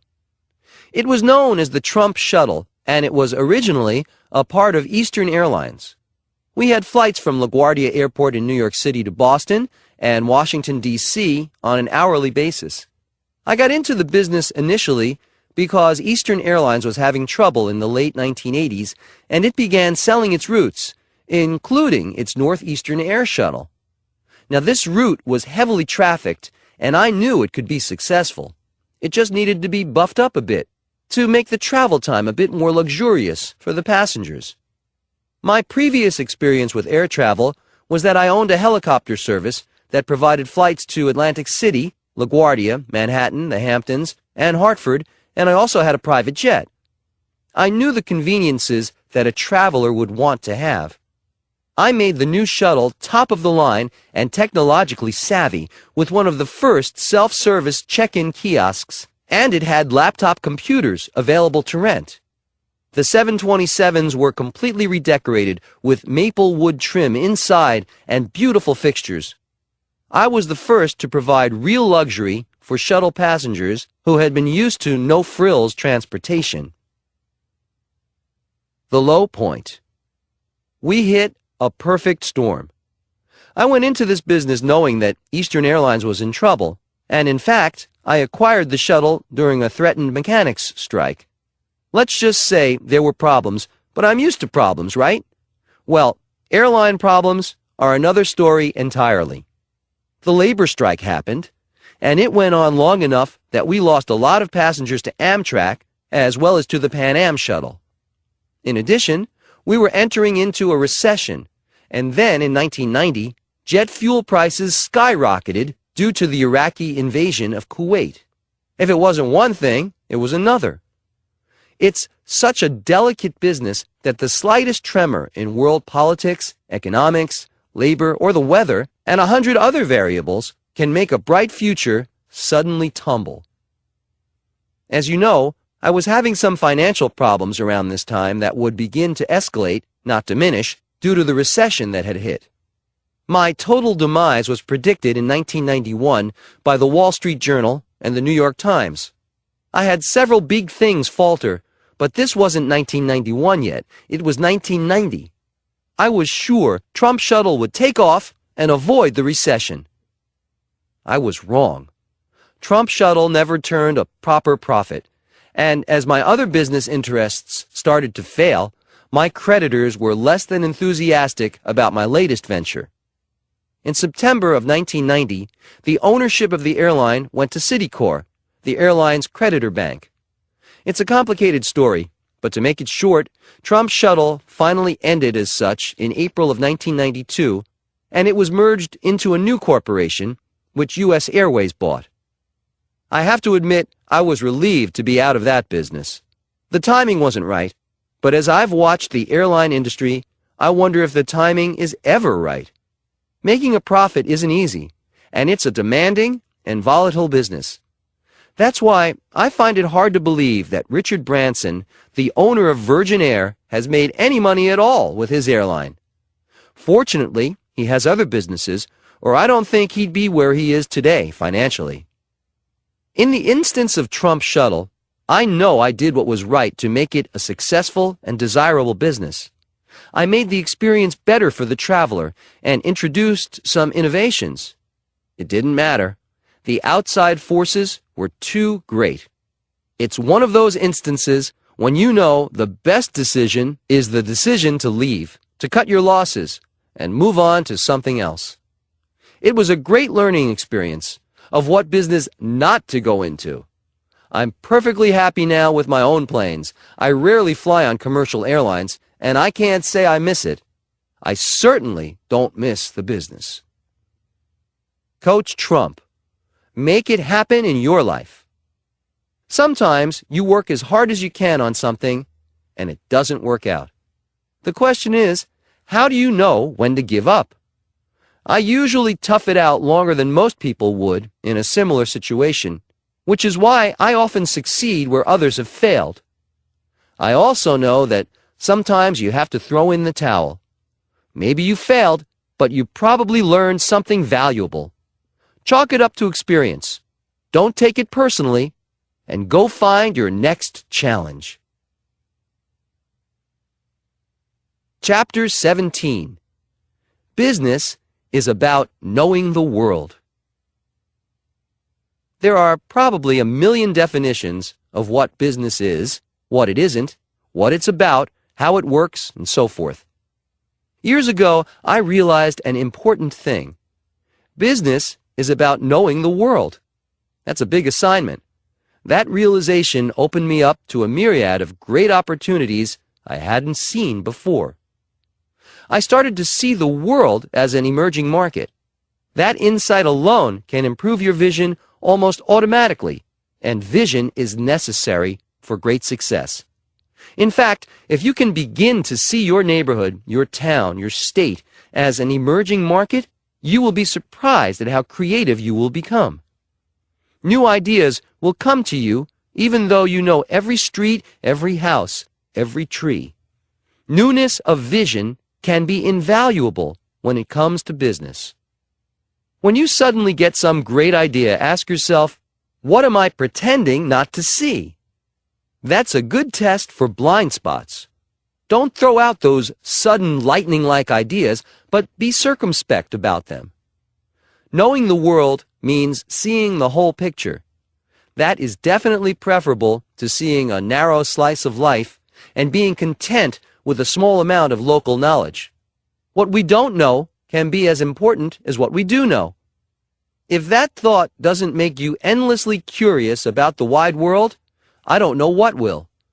It's imperative to keep the big picture in mind and stay hungry for learning more if you want big success. I have had a think big attitude for a long time, even when I was determined to succeed in Manhattan as a young man. That was an immediate goal. The ultimate goal was a bit more universal. However, you have to do first things first. Now I am developing in many countries throughout the world, and the Trump brand is known globally. That's no accident. Aside from great determination and a strong will, I have to say that understanding the realities of how the world works, including a sense of world history, is a necessary ingredient for wide-ranging success. There may be flukes that will occur that catapult individuals to fame or fortune, but most often you will find that people who have operated on a large scale and remain diligent and successful for a long time also have a broad understanding of the world. I think the way technology drives business around the world today is an example of this. Visionaries saw all of this happening before most of us had given it a thought. The Internet has brought the world together in an exciting and efficient way, and all of us worldwide are affected. Technology is growing so rapidly that it's hard to keep up with the changes, even if you're in the industry. People have said, but is all this change really necessary? My answer is that refrigerators aren't really necessary. The world functioned without them for many centuries, but they sure were a great invention. In fact, for many years, countries' reputations were in part based on whether they had refrigeration or not. Emerging markets is a term very often associated with Wall Street firms. They have entire departments dedicated to fast-growing markets in developing countries around the world. Places like China, Brazil, Russia, Korea, and so on are making a big impact on the world economy. If you live in this world, it's a good thing to know something about it, because it will most likely affect you and your business goals. My advice is to change your compass from local to global while minding your local business. It may take an extra hour a day, but I can assure you it will be well worth your time and effort. How do I know this? What country do you live in? Have you ever heard of Trump? There's your answer. Chapter 18. If you think you can complete a 6-year project in 6 months, you probably can. Woolman Rink, Central Park, New York City. Very often, what I want to do involves a lot of other organizations and a lot of bureaucracy. They say you can't fight City Hall, but I have no problem going against conventional wisdom. Think for yourself and go ahead and fight, especially if it means enough to you. This particular fight had a personal element to it, the view out my living room window. My apartment in Trump Tower overlooks the historic and scenic Woolman Rink in Central Park. It's a beautiful winter scene to look out and see it filled with ice skaters, except that for 6 years it was closed, and to look at the empty rink for 6 winters in a row finally got to me. This is a story about doing something that wasn't going to be easy.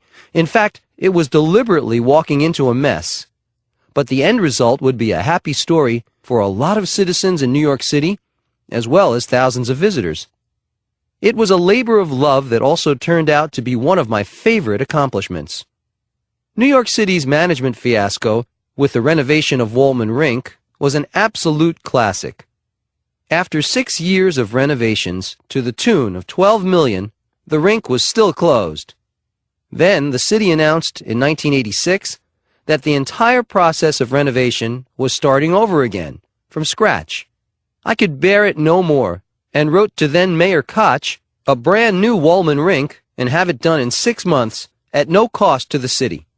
It would be my gift to this great city. This sincere gesture was spurned by Mayor Koch, but he published my letter in the New York papers as a joke. Unfortunately for him, the New York journalists and public rallied to my side. He totally underestimated the press reaction.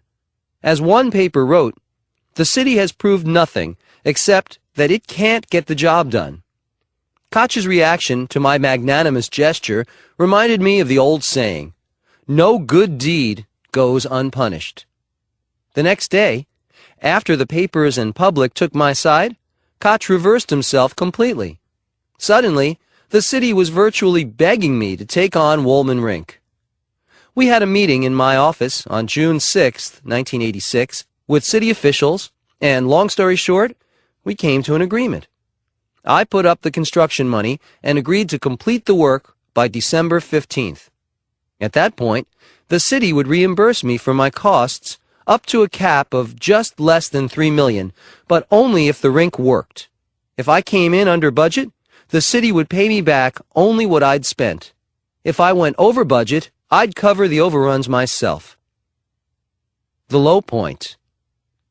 Although I was genuinely interested in doing this renovation, I must admit that when I went over and saw the conditions I was walking into, I had a few moments of doubt. This rink is over an acre in size, which makes it one of the largest man-made rinks in the country. There were enormous holes in the roof of the skater's house. There had been extensive water damage, and the rink required 22 miles of pipes. It also required 2 35,000-pound refrigeration units. I had publicly promised to complete all the work within 6 months.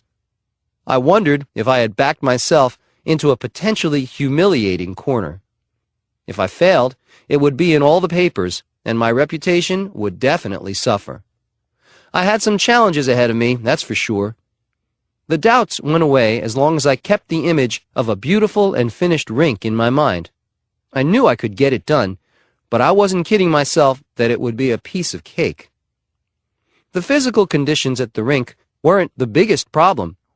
There was such a lack of direction that the restoration process looked like a bumper car amusement ride that just went round and round in circles. There was no leadership.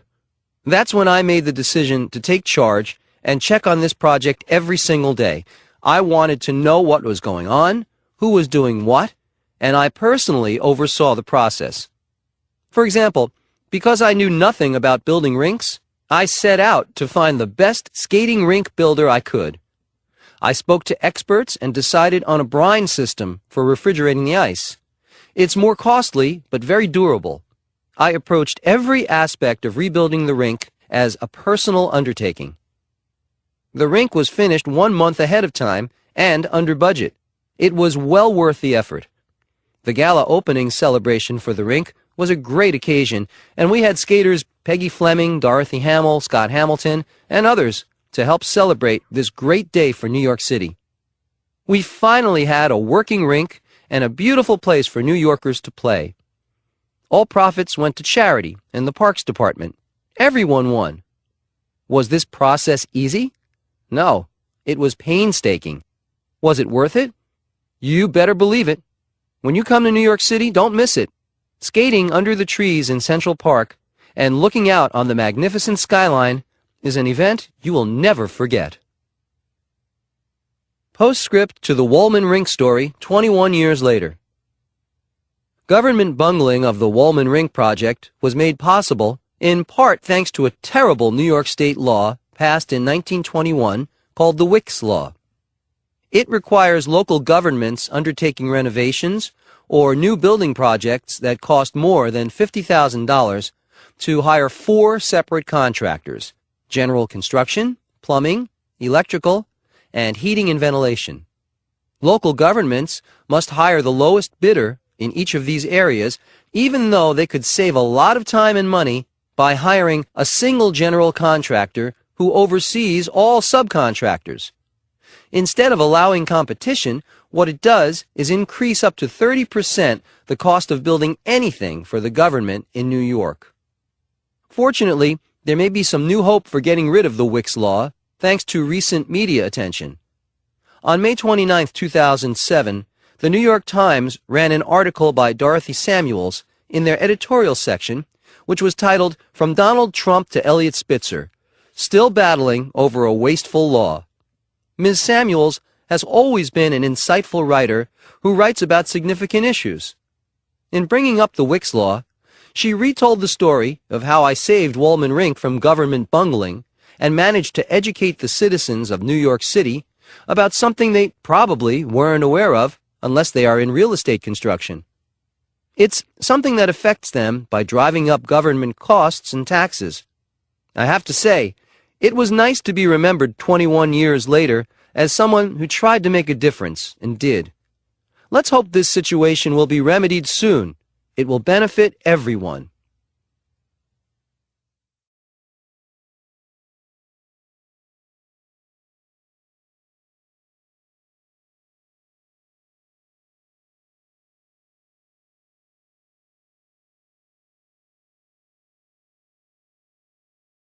Chapter 19. Don't let fear stop you, even in front of millions of people. Doubts will continue to surface, even after you've made up your mind to go forward. A Saturday Night Live story.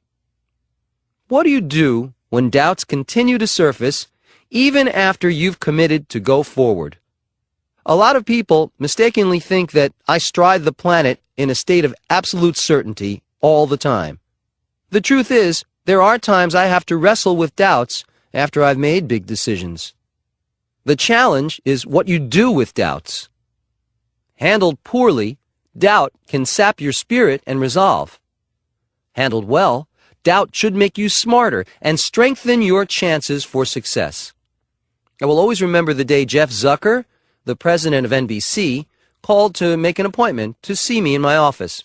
The Apprentice was already the hit of the season on NBC, and I didn't think he'd be making a social call, considering the schedules both of us keep. However, I was not prepared when he came in and said to me, "Donald, do me a favor. Host Saturday Night Live." Hosting Saturday Night Live is usually a job reserved for professional entertainers, from Billy Crystal to Kevin Spacey, from Robin Williams to Alec Baldwin. While I was honored to be asked, I wondered if this was a very big chance to make a fool of myself. I had a few moments of doubts like that, and then realized it would be a great opportunity as well as a great challenge. It might even be fun. I said yes.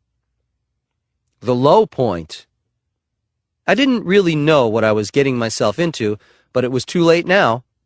After Jeff left, I started thinking of a live audience, comedy skits, a monologue, facing off with Darrell Hammond, who imitates me very well, and who knows what else they'd come up with. This is a particularly good story for this book because it illustrates how doubts, potentially one of the worst forms of adversity, can continue to surface even after you've made up your mind to go forward courageously with some big risk. Let me tell you, I had major doubts about this one. It's not always smooth sailing just because you've decided to do something with enthusiasm. Running through my mind was the fact that if the show was a disaster, millions of people would witness it live without edits. It was a great opportunity to flop on a huge level. The doubts swelled, and I knew I had to regroup. The more I thought about it, I realized the show is legendary. I know its creator, Lorne Michaels, and the writers are fantastic. I knew I'd give it my best shot. As I've always said, you've got to think big. Anyway, the process of this live show was an incredible experience. First, on Tuesday, I met with Lorne's team of gifted writers, led by Tina Fey. They asked questions and pitched a lot of ideas. It was an intense and productive hour. By Thursday, we were reading through the sketches with the members of the Saturday Night Live team. They are pros, but very amiable and helpful. So it was a pleasure, and I felt some of my nervousness vanishing. I knew I was facing some pretty big hurdles, and I was wondering how it would all fall into place in the 2 days we had. I was also wondering how I would remember everything. I'm used to doing my own material, and as a public speaker, I'm at ease. However, this was a different scenario entirely. Our first full day was on Friday, where we did run-throughs of the skits on the Saturday Night Live stage. The sets weren't finished, but the theatrical aspect of what I was getting into was very apparent.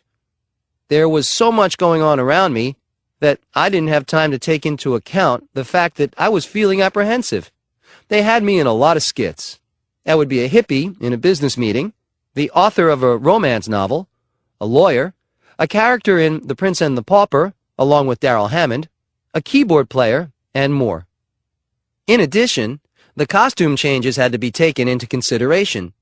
There wasn't much time between skits, and one skit required a mid-skit costume change. Fortunately, they have a wardrobe team that later takes over and navigates you through the show. Since I'm a guy who likes to know everything that's going on, I will admit that a few times I felt a bit overwhelmed. Things were going pretty well, and my confidence level was improving, especially when I saw that the Saturday Night Live regulars were enjoying the proceedings and having a few good laughs themselves. Then I saw my costume for the Chicken Wings number. This was a commercial for Trump's House of Wings, a skit that was popular from the first time we tried it out. It involves singing chickens, with me in the middle of them. I don't need to say more. I had already said the chicken outfit was out, and what they gave me instead wasn't much better. A bright yellow polyester suit that would make anyone look like a sitting duck for smart comments. I remember saying to someone, "What have I gotten myself into?" Little did I know the hard part was coming, the monologue. Think about it. Walking out on stage with millions of people watching and hoping to be funny. Then think about this. What if I wasn't funny? Here's a word to the wise. Don't think about it. You have to go for it, or you will just freeze up thinking about it. I want to stop here to reiterate what I just wrote. It is absolutely true that sometimes you have to get out there and do it. Being tentative can lend itself to fear, and fear of failure can halt you immediately. You have to work despite your fears, and very often they will disappear. Don't let fear stop you. I know, it's easier said than done. I even said to the set builders at this point, "What am I doing here? I should be building like you. I can relate to you guys." Once I got deeper into the rehearsals, it went well. We got some good laughs, which, believe me, was a wonderful sound. And I had gotten through a very big test of my ability to handle pressure and a new environment. In fact, I remember thinking that maybe I'd ask Darrell over to my office one day so I could take a break and he could play me for a few hours. Thinking these thoughts managed to take my mind off the live show the next night. It was all still very new to me. The next day was Saturday, which ends up being a marathon day for everyone. We ran through the show for a live audience of 300 people. This was considered to be the dress rehearsal, and the skits that are most popular with this audience will make the final show. That's when I learned that we wouldn't know what skits would be in the live show or their order until about a half hour before appearing live. I'm someone who likes having things in order and ready to go, no matter what it might be. This news hit me with a strange sense of surprise. I'm used to having and studying blueprints for a long time, for example. Being well prepared for critical meetings has been one of the secrets to my success. Just think, some of the skits we had rehearsed for 2 days would be cut out completely, including, it turned out, one of my favorites, where I played a romance novelist. All the preparations for those skits would be null and void. Then we'd have a new running order and no time to get ready for it. I was in for an exciting time, that's for sure. I had to take a deep breath and realize that I just might be in over my head. This was big time, with a huge live audience to watch me, as well as being on tape for history to see. My photo would go up on the wall in the halls of this legendary show. What if I flopped, forgot my lines, forgot the lyrics to the song I had to learn in 5 minutes, put on the wrong costume, looked like an idiot instead of a respected real estate developer? Believe me, you can have a lot of thoughts at critical moments like these. So, if you've ever felt that way, know you're in some good company. Here's my advice. Get to it and go on with the show. That's what I did. And beginning with the monologue, I have to say it was a night I'll always remember. Everyone had a good time, from the wardrobe people to the Saturday Night Live pros, to the audiences, both live and at home, and to the musicians who made sure we were ready to go when the time came. Here's the best part. I had a fantastic time, and an experience that was worth every nagging thought and fear of failure thought that crossed my mind during that hectic week. Did I ever think I'd be the host of Saturday Night Live? Never. That's what's great about taking chances. Success won't happen to you unless you decide to take chances first. Don't settle for failure when you can take a few risks and change the course of your life, or at least enhance it. It may not be Saturday Night Live, but taking risks and putting yourself in uncomfortable new situations can definitely put some excitement into your life. If I can do a song and dance number with people dressed up like chickens in a bright yellow suit in front of millions of people, you can certainly stand to take a chance once in a while. I don't want to hear any excuses, so go for it and never give up. Coach Trump. Make it happen in your life. Be a chameleon. When a challenging opportunity comes along, take full advantage of it. Learn from it. Taking risks and making mistakes is the best way to learn something new. Most of the time, you will surprise yourself. Just dive in. Don't give yourself time to doubt. If you're thinking, I'm not sure if I can do this, turn it into, it's going to feel great when I do this. Chapter 20. Don't take yourself too seriously. People are surprised sometimes when they visit our offices and hear laughter coming from mine. I'm a serious businessman, but I also know the value of laughter. That's why I smile when I see those long, serious faces in ads and commercials that are supposed to represent serious business being done. There's no reason you can't have some fun. In fact, if you're not having fun, you know by now that I would advise you to find something else to do. Your job is probably not brain surgery, so lighten up a little. A friend of mine, Joel Anderson, is a remarkable and very successful businessman. I had invited him to a major charity event, and I didn't hear back from him until after the event had happened. He had been traveling, but he took the time to write me a note and send a check anyway. He explained that thanks to The Apprentice, I had become so famous that he was able to sell the signature on my letter for enough money to cover the charitable donation he was enclosing. I wrote back to him thanking him, and told him I like having shrewd friends who know a good business deal when they see one. Both of us had a good laugh, and a good cause benefited. That's one way business works, and it can make every day a pleasure. Try to spice up your dealings and daily work routine with occasional jokes and laughter, and you'll see how much more enjoyable your work will become. The people you work with will appreciate it too, if you can make them laugh. After the first season of The Apprentice, I wrote Mark Burnett a letter about how it had been a fantastic experience working with him. I explained to him that little did I know while writing The Art of the Deal back in 1987 that it would become a bestseller while at the same time being a catalyst to a young man selling T-shirts on Venice Beach in California. That young man was Mark Burnett. I also told him that if I'd ever said anything negative about guys who hang out on the beach, that I hereby take it back. We had become business partners, but also friends, and the humor we enjoyed made the experience all the better. It pays to have a sense of humor about yourself. I did a commercial for Visa a few years ago that required me to grovel around, or appear to be groveling around, in a dumpster to retrieve my Visa card. I was filmed on top of Trump Tower showing my card when a gust of wind blows it out of my hand and onto the street below. A passerby notes when I crawl out of the dumpster, and I thought he was doing so well. I didn't mind. I had a great time, and the commercial was a big success. If I took myself too seriously, I would have missed out on a lot of fun and a nice paycheck. Business at its best should have both. Chapter 21. Sometimes you have to start over. Dubai.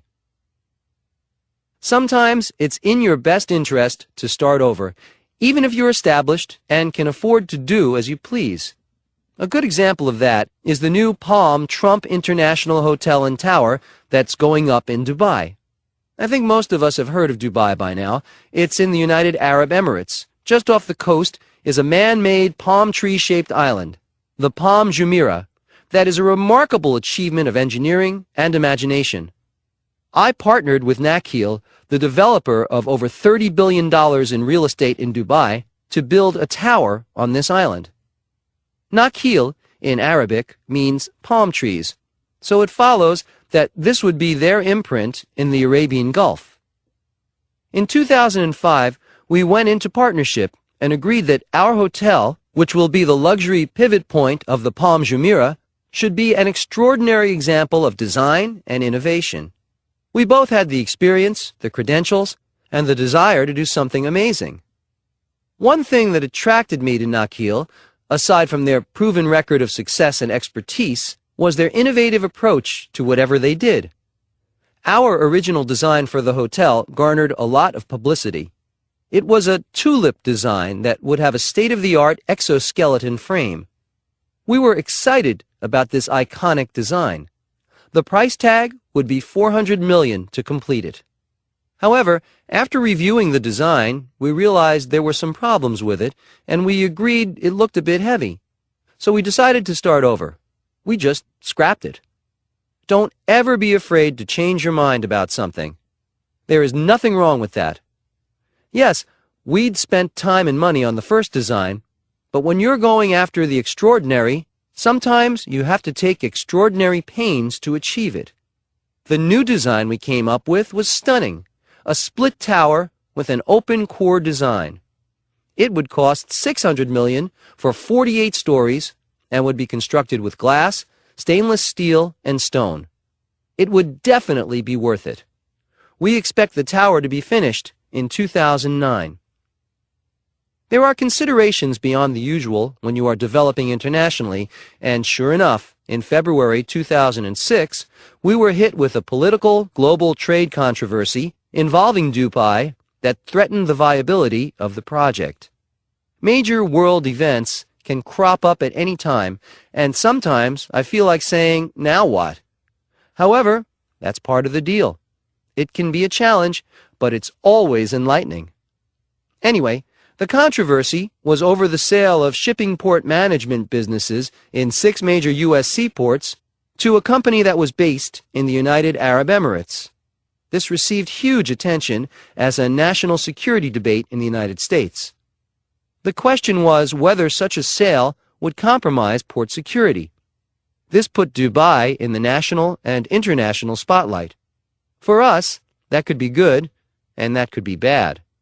The good news was that suddenly everybody knew where Dubai was. The bad news is that controversy, especially concerning national security, could work against spreading the message about Dubai being a fantastic destination. It took us time to fully comprehend the echo effect of this controversy. I found it interesting that this development followed shortly after our deal went through in the United Arab Emirates, but all we could do was ride it out. I was relieved when it was resolved quickly and amicably. Eventually, U.S. security concerns were addressed, and Dubai demonstrated it understood the importance of security. We are looking forward to a 2010 opening in Dubai, and I already know it's been worth every change and every challenge. There may be a few more challenges along the way, but I'll be ready for them. Coach Trump. Make it happen in your life. Be resilient. Sometimes a challenge will knock you down. Your plan may be a bust, or your goal may be unattainable for a time. You may be stopped in your tracks.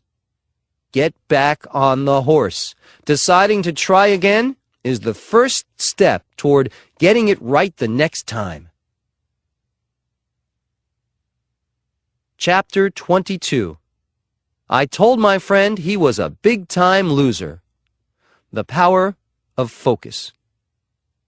I'm fortunate to have the capacity to change my thought patterns quickly, to focus on something new without a long adjustment period.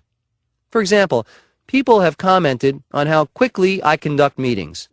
I can lead effective and productive meetings one after another without any downtime between them. I credit this ability to knowing what focus really is, and the ability to get to the point very quickly. My focus is always on the solution to whatever the problem or challenge might be. In contrast, I have met so many people who waste a lot of their time, and mine, talking about their problems. It becomes very clear to me that they are avoiding looking for a solution. They either like the drama of their situation, or are too lazy to make the effort of using their brains to look at solutions. Thinking takes energy, and it shouldn't be wasted dwelling on the wrong things. For every problem there is a solution, and capable people will look for that solution. Make sure you're one of the capable people. Getting to the point is sometimes just a matter of asking yourself the right questions and answering them honestly. I remember an old friend who was miserable in his work, going on about his travails, when I had repeatedly told him he was in the wrong profession to begin with. I finally became very abrupt with him and told him he was a big-time loser. That was cutting to the quick, and I meant to, because I wanted to get him to change. In this case, it actually worked.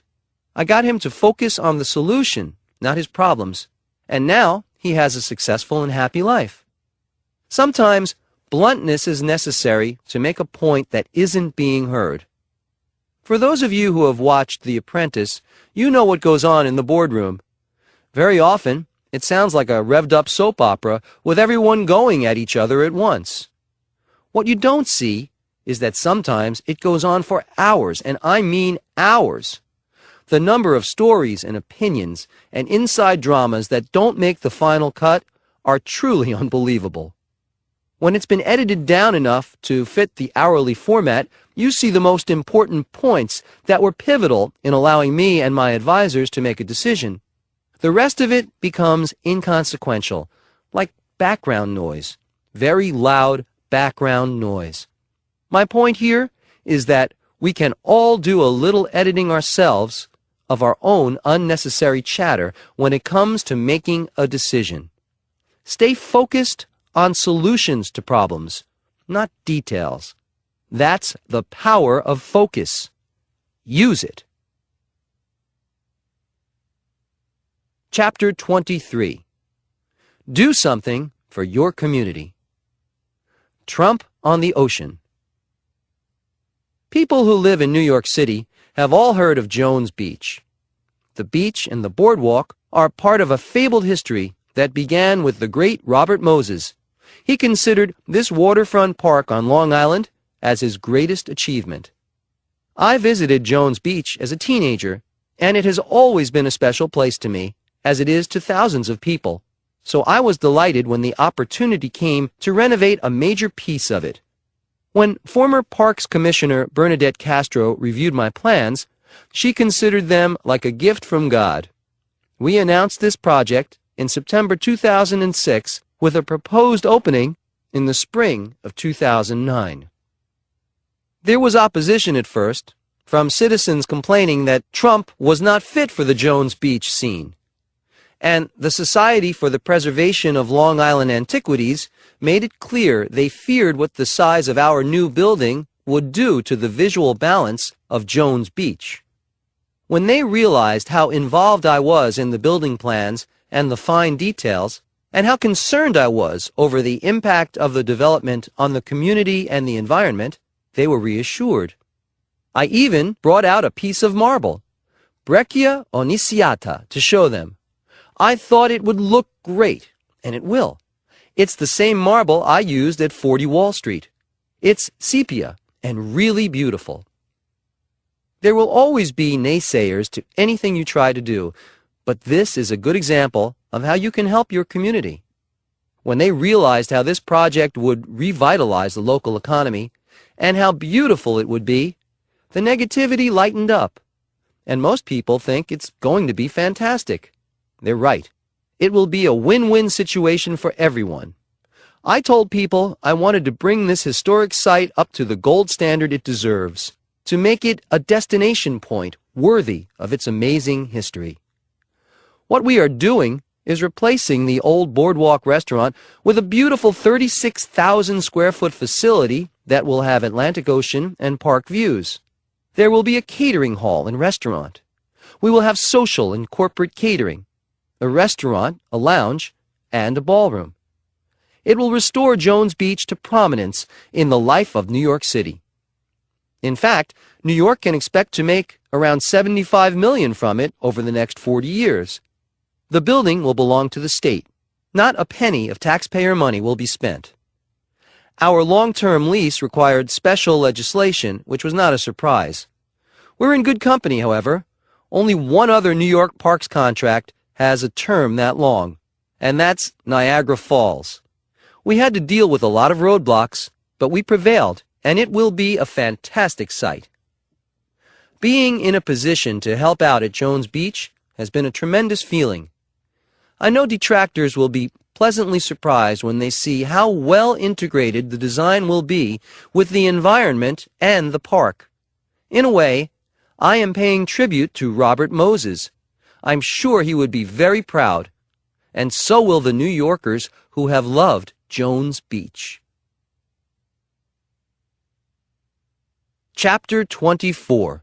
Defending the Flag. I have been fighting battles over flying the American flag. Can you believe it? At my California golf club, Trump National Golf Club, Los Angeles, I put up a big American flag and built a flagpole specifically for that purpose.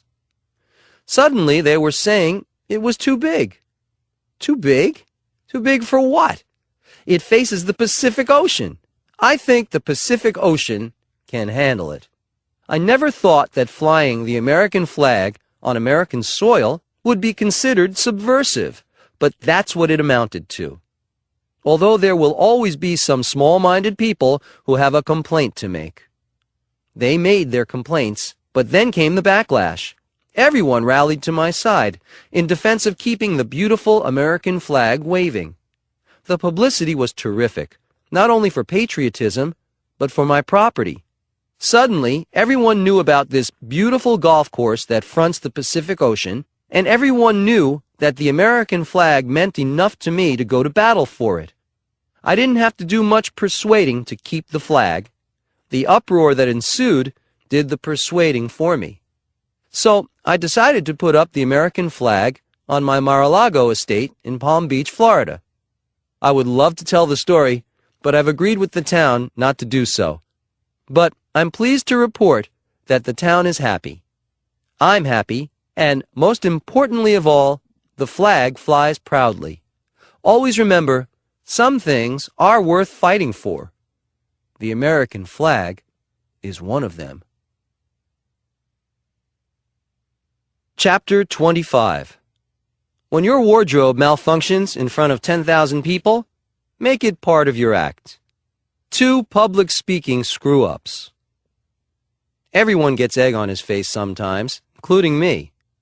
Screw-ups may not seem so funny at the time, but at least they make life interesting. Fortunately, in almost every instance, even big goofs can work out for the best.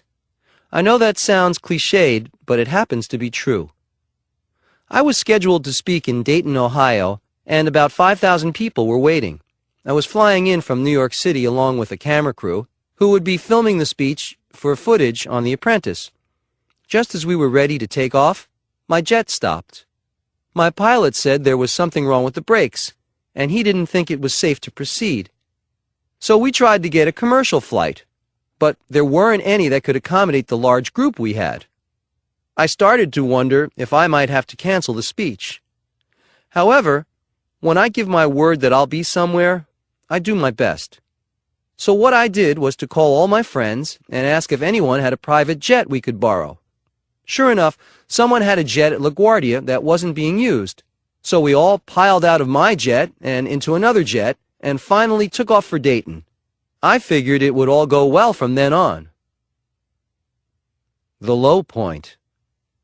When we landed in Dayton, it was pouring. Just pouring buckets of rain. Plus, it was rush hour. It was such a mess that they arranged a full police escort for me and my entourage to get from the airport to the arena where I'd be speaking. It still took a long time. This was beginning to seem like a trip to China, not Ohio. To top it off, it was also Melania's birthday, and I had planned to get back to New York City in time to take her out for dinner and to celebrate. Unless she was ready for some midnight supper at a local deli, those plans were about to be scrapped too. The audience had the worst of it. They had been waiting patiently for several hours at this point. When I finally arrived, I told the patient folks in Dayton that they'd had their own reality show that day. They were impressed that I had finally made it there despite several major deterrents. And we all had a great time despite the delays, the rain, and the malfunctions. In fact, they sang happy birthday to Melania when they were waiting for me to show up. When I finally arrived, someone gave the heads up that Mr. Trump has entered the building. Shades of the days of Elvis. I had a good laugh, and we all had a day to be remembered. The point is, even big goofs can, and often do, work out for the best. A wardrobe malfunction. Another time, I was scheduled to speak in Las Vegas in front of approximately 10,000 people, and I flew in from California with about half an hour to spare before going on. Since I had been traveling, I asked a young woman who was backstage coordinator to have my jacket pressed. So she took my jacket, and I waited in the green room chatting with visitors and with Keith, my bodyguard. When it was time to go on, I started looking for my jacket. It was nowhere to be found. I had 10,000 people waiting for me and no jacket. The young woman appeared and told us she'd sent my jacket out to a nearby hotel to get pressed, and it wasn't back yet. We were astonished. With a half hour to go before stage time, no one sends out a jacket to be pressed. We thought she'd have it steamed or pressed on the premises, but she was obviously new at this job. I wasn't happy about it, but what could I do? I borrowed Keith's jacket, even though Keith is a bit larger than I am. It had to suffice. I was a few minutes late getting to the stage, but the crowd didn't seem to mind too much. I told them about what had happened backstage and apologized for a jacket that neither fit nor matched my suit. They didn't seem to mind that either. The speech went well despite the backstage commotion, and they seemed to enjoy the spontaneity that was created by someone's mistake. I still wasn't happy about it, especially since I spend a lot of time preparing to make sure my presentations are seamless, but I figured what's over is over, and let it go. The next day, on the front page of the major Las Vegas newspaper, was a photo and story about me. I shared the front page with a story on Jay Leno. Due to the wardrobe malfunction that occurred the night before, they decided to give me more coverage because it ended up being a funny story to them. The billionaire loses his jacket. So this goof ended up being in my favor in the long run after all. Coach Trump. Make it happen in your life. Take blips in stride. Instead of trying to deflect problems or obstacles and send them off in another direction, try to embrace them. Turn them into something positive. You can often disarm people this way and get them on your side. Don't get too attached to your ideas. Adjust, adapt, and take things in stride. Chapter 26. Don't get complacent. Thinking you're foolproof is a good way to set yourself up for a big mistake. How new Trump projects happen. The Trump Organization currently has 33 real estate projects in development worldwide. That's a lot of buildings, and managing these projects requires a lot of travel. I'm very grateful that my 3 eldest children, Don Jr., Ivanka, and Eric, are on board now to help me out and take trips to places like India, China, Dubai, and Istanbul. My schedule is ballistic enough without those long trips added to it.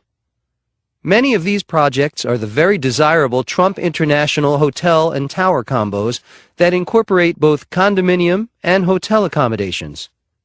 People often wonder how these buildings get built. And it's a good question, since we are the only hotel company that also serves as the developer.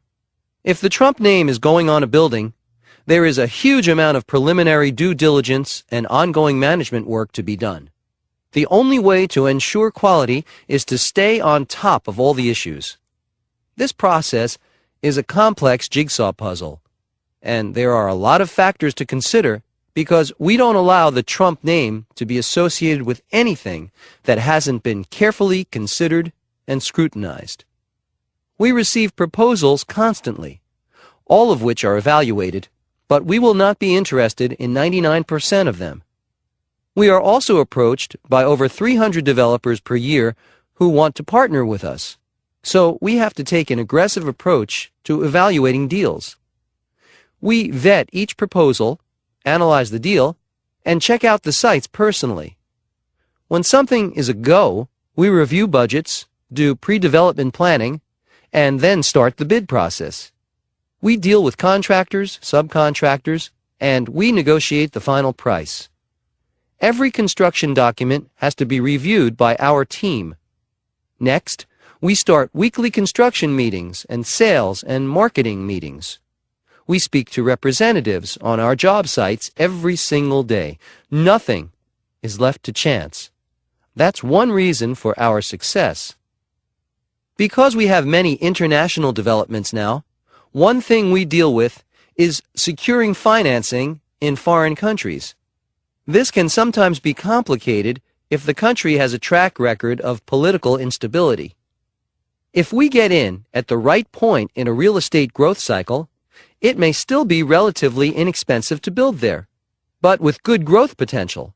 So we will take advantage of the opportunity. It would be easy to get complacent because we've had a lot of successes, but we know there is always risk around the corner. We avoid being complacent by being diligent in our preparations. Thinking you're foolproof is a good way to set yourself up for a big mistake. We very often become interested in a site because I've been there and I see the potential. That happened when I visited Panama City for a Miss Universe pageant in 2003. I remember saying, "This is a beautiful city, a fantastic place, and I'd like to build something here one day." Well, someday has happened, and the Trump Ocean Club is underway, a 2.4 million square foot, 65-story hotel and condominium tower. It's the first time the Trump Organization has invested in Central America, and it's a terrific choice. As fate would have it, the unveiling of the plans for the Trump Ocean Club in April of 2006 occurred the same day that Panamanian President Martin Torrijos asked voters to approve a multi-billion-dollar project to expand the Panama Canal. This would be the canal's biggest modification since 1914, the year it opened, and would enable large, modern cargo ships to navigate the canal. The growth potential was obviously there, and this was a good indication that the city was on the verge of a great surge of interest and activity. The design of the Trump Ocean Club Tower is remarkable as well. It appears as a very tall sail, and the units will have flow-through panoramic views truly spectacular. I've got my own instincts and preferences, but we also review what comes in for us from other people. We cover our bases and are always ready for an opportunity. We are developing a property in Istanbul after my good friend, the late Ahmet Erdogan, the founder of Atlantic Records, suggested the idea. Ivanka will be visiting Turkey to look for a site. Once a site is approved, we will appoint a project manager to oversee the project. For example, in Las Vegas, we have Brian Boudreau to supervise the Trump International Hotel and Towers development. I can call him at any time to see what's happening, and I'll be comprehensively informed from one call. There's an efficiency to our operation that allows us to move forward quickly and confidently. No project will be free from the problems that can and will surface at any time. However, we do our homework and know we've done our best to ensure a high success rate and a world-famous standard of quality. That's the Trump way. And Don Jr., Ivanka, Eric, and I are working together to make sure it remains that way. Coach Trump. Make it happen in your life. Complacency kills.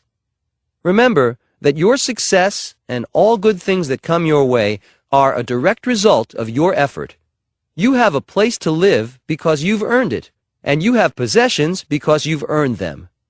Growing cocky or self-assured can lead you directly into a downfall. I know, because it's happened to me. Chapter 27.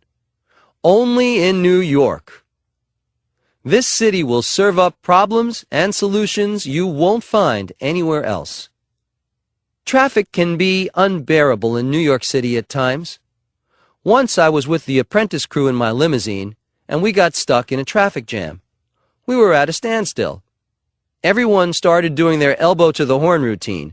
The horns just kept honking without interruption. My limo was packed, and we hadn't moved an inch in 20 minutes. I finally couldn't stand it anymore, so I decided to get out of the limo and just stand in the middle of the street. What happened was classic, but it worked. Suddenly, the horns stopped. There was dead silence because people recognized me standing in the middle of the traffic mess. They did what I hoped they'd do, took their hands and elbows off their horns, and started waving and shouting, "Hey, Donald! Hey, it's Donald Trump! It's the Donald! Hey, Donald!" It was a great moment, and I waved back and laughed, but mostly I was relieved they'd stopped honking their horns for a couple of minutes at least. There are times when it's great to be recognizable, and this was one of those times. Of course, there are plenty of times when it creates problems I could live without. I have a great security team, but now and then things can happen. I was scheduled to appear at a party on a ship on the Hudson River that was going to do an evening dinner cruise around Manhattan. It would take up about 15 minutes of my time, and I would leave before the boat left the dock. It was a great cocktail party, and I was talking to a few people when suddenly I noticed the boat wasn't at the dock anymore. We were going down the river. No one told me we were leaving the dock, including my bodyguard. He hadn't noticed the boat leaving either. Well, here I was, stuck on a cruise around Manhattan for 3 hours on a Saturday night. Not exactly what I had planned. I didn't know who to get angry at first, the captain, my host, my bodyguard, or whoever was around me. I never would have agreed to a 3-hour cruise. I thought about jumping in the river and swimming back to Manhattan. I was pretty mad. Anyway, since there was nothing I could do about it, I decided to go with the flow. It was actually a great group of people, and they seemed happy to have me aboard, whether I'd been invited or not. So I joined them, told some stories, had some laughs, and it was great. It was also a beautiful evening, and the party took on a celebratory mood that no one had expected. It ended up being a night we'd all remember. Coach Trump. Make it happen in your life. My advice to you is go with the flow, especially if you don't have a choice. This time I actually enjoyed some of the smooth sailing that was totally unexpected and not on my agenda. I was thinking, life is like that sometimes. It helped a lot when I just lightened up a bit and managed to have a good time. Try it yourself sometime. You'll find it will work for you whether your name is Donald Trump or not. Chapter 28. How to De-stress.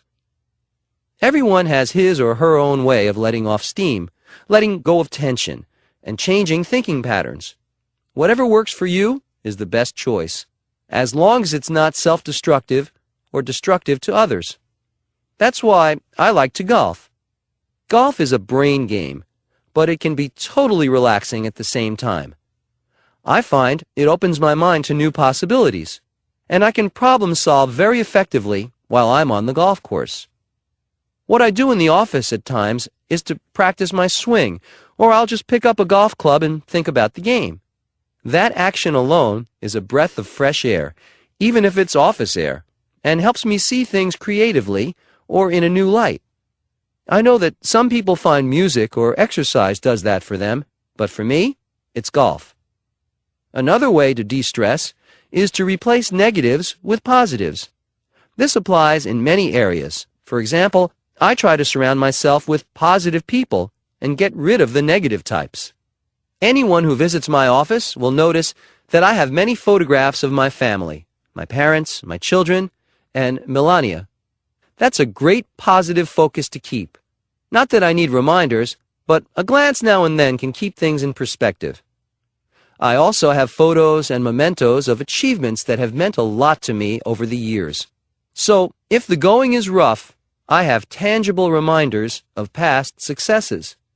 None of them were easy either. Keep your momentum going.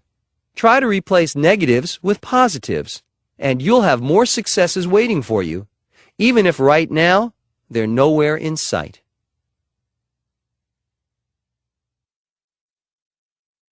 Chapter 29. You will be attacked for trying to change anything. Mar-a-Lago. Marjorie Merriweather Post officially opened her Mar-a-Lago estate in 1927. She was then Mrs. Edward F. Hutton, and she spent 4 years constructing this incredible estate, which is on a coral reef in Palm Beach, anchored by concrete and steel. For you etymologists, Mar-a-Lago is Latin for sea to lake. Just from those few facts alone, you will begin to get a sense of the history of this magnificent estate, which I saw for the first time in 1985. We've all heard of love at first sight, and I got that lightning bolt the first time I saw Mar-a-Lago.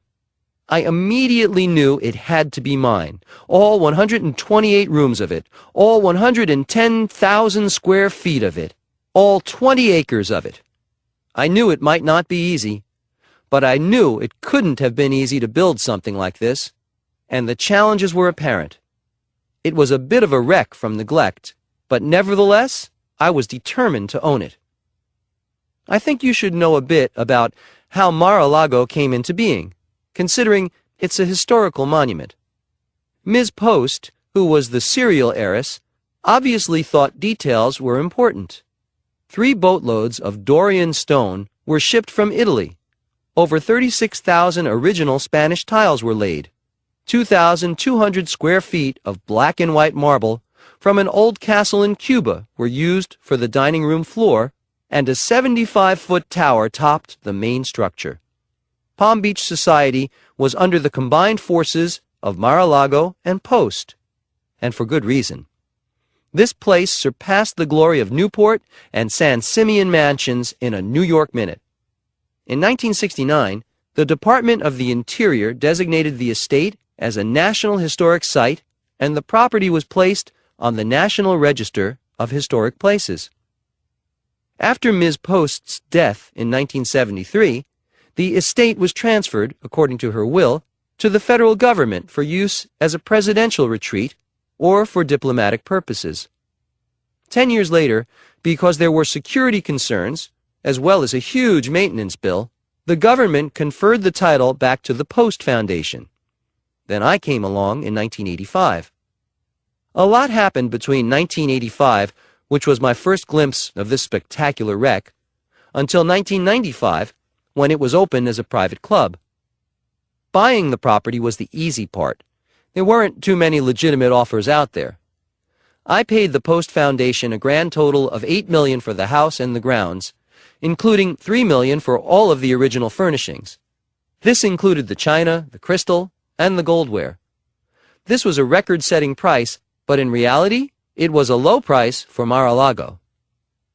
Another reality I was soon to face was the opposition of Dina Merrill, Mrs. Post's daughter.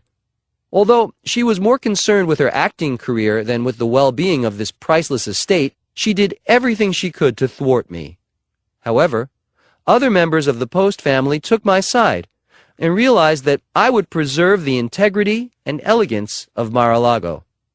One of them, Marjorie Post Dye, the first grandchild and namesake of Marjorie Meriwether Post, referred to me as a big blue-eyed guardian angel hovering in a holding pattern just waiting to land and take charge. This family member later told me I had saved Mar-a-Lago. My point is this: you will always have detractors. That's life. The higher you aim, the more opposition you will encounter. In spite of this, there will always be someone who will see your good motives for what they are. Around Palm Beach, Mar-a-Lago was known as a white elephant, magnificent but impossible to maintain. Jimmy Carter gave it back to the Post Foundation because of what it was costing the taxpayers to maintain. As you know by now, I like a challenge. I used the house as a private residence until 1995, but my first thought when I saw it was that it would make a fantastic private club. Along with this great idea came another huge obstacle. Zoning and local ordinances would never permit this. It would never happen. It had to remain as a private house, or the property would be subdivided. This was a horrific thought, but that was reality. I was living very happily with my family at Mar-a-Lago, even though it is far too big as a house. There were parts of it I had never seen. There were bomb shelters, for example, and many wings were left vacant. The low point. Then, in the 1990s, I ran into a financial crisis, to the tune of billions of dollars. You can imagine my thoughts. Great time to own a money pit. But I can tell you, I didn't actually find it a great weight. I had so much else to worry about that even with its problems, Mar-a-Lago felt like a minor weight to me. I remember being in a room full of bankers, trying to work out a very complex situation, and they were friends who were truly trying to be helpful. Trying to be light-hearted in a dire situation, I said to them, "Well, since it's Friday, I think I'll go down to Mar-a-Lago for the weekend on my 727. They didn't think that was very funny, and I knew immediately I'd made a big mistake. So I quickly told them I was going to subdivide Mar-a-Lago and call it the Mansions at Mar-a-Lago, and promised them it would be a huge moneymaker. That worked. I saw their anger disappear immediately. However, now I was stuck with doing something about what I'd just promised. The thought of subdividing Mar-a-Lago was anathema to me. I went to Palm Beach with the idea in mind because it was a logical solution to the problem, and I met with the town attorney and the town building inspector. I thought I was entitled to 14 lots, but they suggested I ask for 8. because then the zoning board would go through quickly. However, the town rejected my proposal, even though it was a routine proposal, nothing extraordinary or outlandish, and less than what I was entitled to ask for. But I was amiable and went along with whatever they were demanding. I was wondering how long they would continue to try to bamboozle me. Here's where it's important to stop and think for a moment. If you remember, I had hoped to turn Mar-a-Lago into a club in the first place, but I had doubts, big doubts, that it could ever get rezoned as a club. Instead, look what happened. I had been denied my legal right by not being allowed to subdivide the land. I was entitled by law to 14 subdivision lots. I knew this, and they knew it, and it was totally unfair. I actually think they were very embarrassed by their hard-nosed stance against me, but it worked to my favor. They might also have known I could take them to court. You may be right if you're thinking, is anything ever easy for this guy, even if his name is Donald Trump? Doesn't seem so, does it? However, I was determined to set this straight. As a result of the treatment I got from the city of Palm Beach, my team and I went over everything we had done in the past year and a half and made sure we had complied precisely with every demand. Then we reviewed the actions of the Landmarks Preservation Commission as well as the Town Council, and we decided to file a $100 million lawsuit. My civil rights had been denied, and we all knew it. I saw a way this could work to my advantage. That's a good thing to remember when things seem unfair or unjust in your life.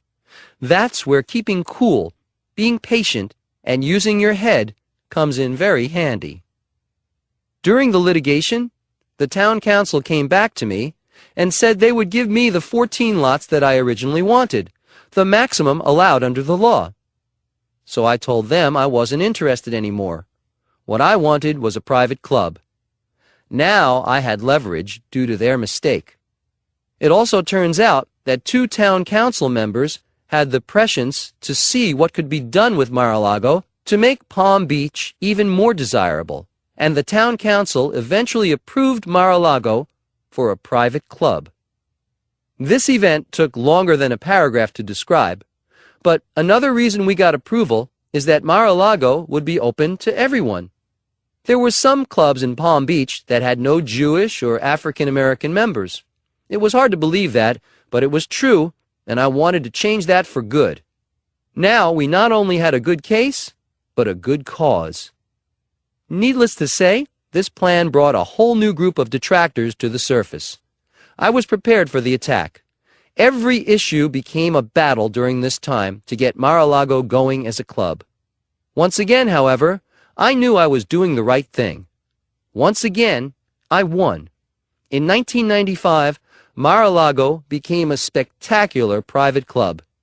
It has since been referred to as the Jewel of Palm Beach, and for good reason. Coach Trump, make it happen in your life. You might think I would get tired of all the fighting around Mar-a-Lago. It's a funny thing, but sometimes you find that the more opposition you encounter or create by your actions, the more energy you get. Try that approach sometime instead of throwing in the towel or being disgusted when you run into opposition. You'll find out how tough and smart you really are. The actions of the town council, along with the archaic response of the town against the club that admitted all people, gave me a tenacity that could not be beaten. Repeat that to yourself. I'm doing the right thing, and I will not be beaten.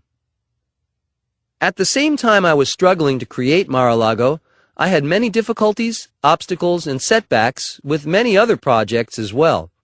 I started to learn to expect problems. Experience can give you a resiliency that is very valuable.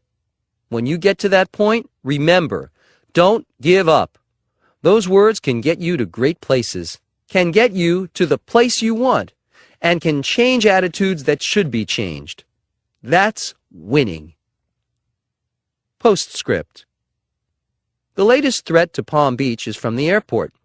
They want to build a new runway nearby, and it's a real problem. Here's a letter I wrote to the local paper. You have to keep fighting. March 26, 2007. Mar-a-Lago is a great landmark, which would be hurt badly by adding another runway to Palm Beach International Airport. It would destroy the integrity of Mar-a-Lago, and the National Trust for Historic Preservation is in total agreement with that assessment. Another runway would be a disaster. Of equal importance for the city and state government, it is a total waste of $1.5 billion to build a runway that is unnecessary. My pilots and others who are familiar with aviation and the peculiarities of airports feel it is a complete and total waste of money, as the current runways are adequate and will be well into the future. They have other land that could be used to build a runway at a different section of the airport if it were really necessary, which it is not. In short, to build another runway would be destructive as well as wasteful. Save the money and let Bruce Pelly get on with his life. Donald J. Trump. Chapter 30. Set the record straight. Sometimes it pays to take the time to set the record straight. When the New York Times published a review of a book that included some juvenile remarks about me, I was inspired to write them a letter. The book review didn't merit a letter, but I enjoy writing when I can set the record straight or make a point. The letter was published by the New York Times, and as it turns out, it was named Best Letter of the Year to the New York Times Book Review by New York Magazine. It may have been a condescending letter, but so were the reviewer's remarks. Why did I take the time to write it? Because it mattered. Because I don't give up. In fact, here is a copy of the letter for you for future reference, in case this ever happens to you. I hope it doesn't, but remember to do something about it if it does. You just might win a citation for your efforts, in addition to setting things straight. Creating win-win situations for yourself can happen even as a result of bad or negative knocks. That's how you turn problems and challenges into successes. Best Letter of the Year to the New York Times Book Review, New York Magazine, August 2005. To the editor. I can remember when Tina Brown was in charge of the New Yorker magazine and a writer named Mark Singer interviewed me. He was depressed. I kept thinking, okay, expect the worst. Not only was Tina Brown dragging the New Yorker to a new low, this writer was drowning in his own misery, which could only put me in a skeptical mood regarding the outcome of their combined interest in me. Misery begets misery, and they were a perfect example of this. Jeff McGregor, the reviewer of Character Studies, Encounters with the Curiously Obsessed, a collection of Mark Singer's New Yorker profiles, writes poorly. His painterly turn with nasturtiums sounds like a junior high school yearbook entry. Maybe he and Mark Singer belong together. Some people cast shadows, and other people choose to live in those shadows. I've read John Updike. I've read Orhan Pamuk. I've read Philip Roth. When Mark Singer enters their league, maybe I'll read one of his books. But it will be a long time. He was not born with great writing ability. Until then, maybe he should concentrate on finding his own lonely component and then try to develop himself into a world-class writer instead of having to write about remarkable people who are clearly outside of his realm. I'm a best-selling author for close to 20 years. Whether you like it or not, facts are facts.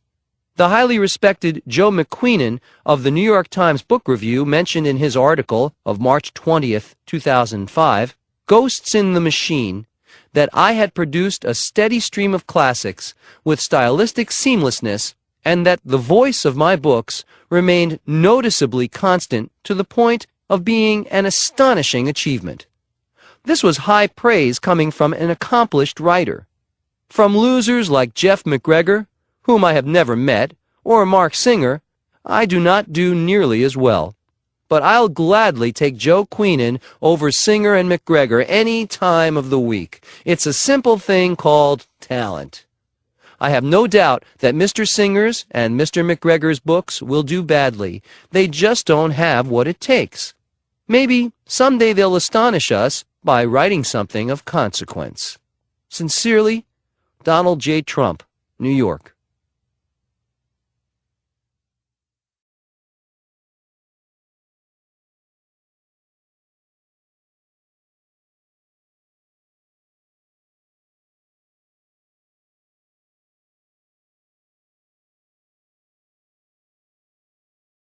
Chapter 31.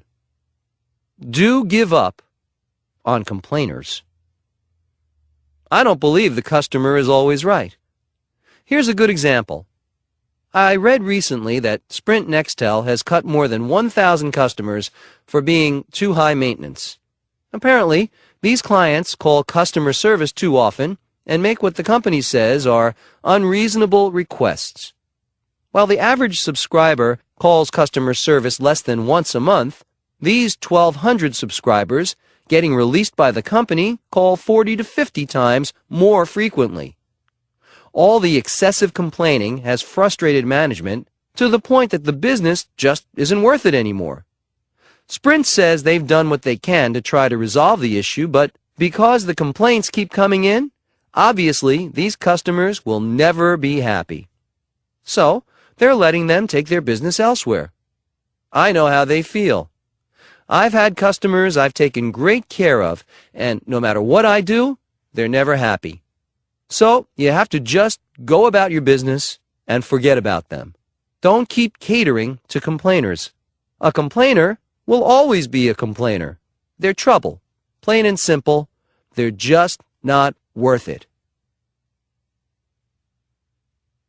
Chapter 32. Be patient. You may have to wait 20 years for a deal to pay off. A West Side Story. What does it feel like to work on something for 20 years? For one thing, it can make you realize that great things don't come easily.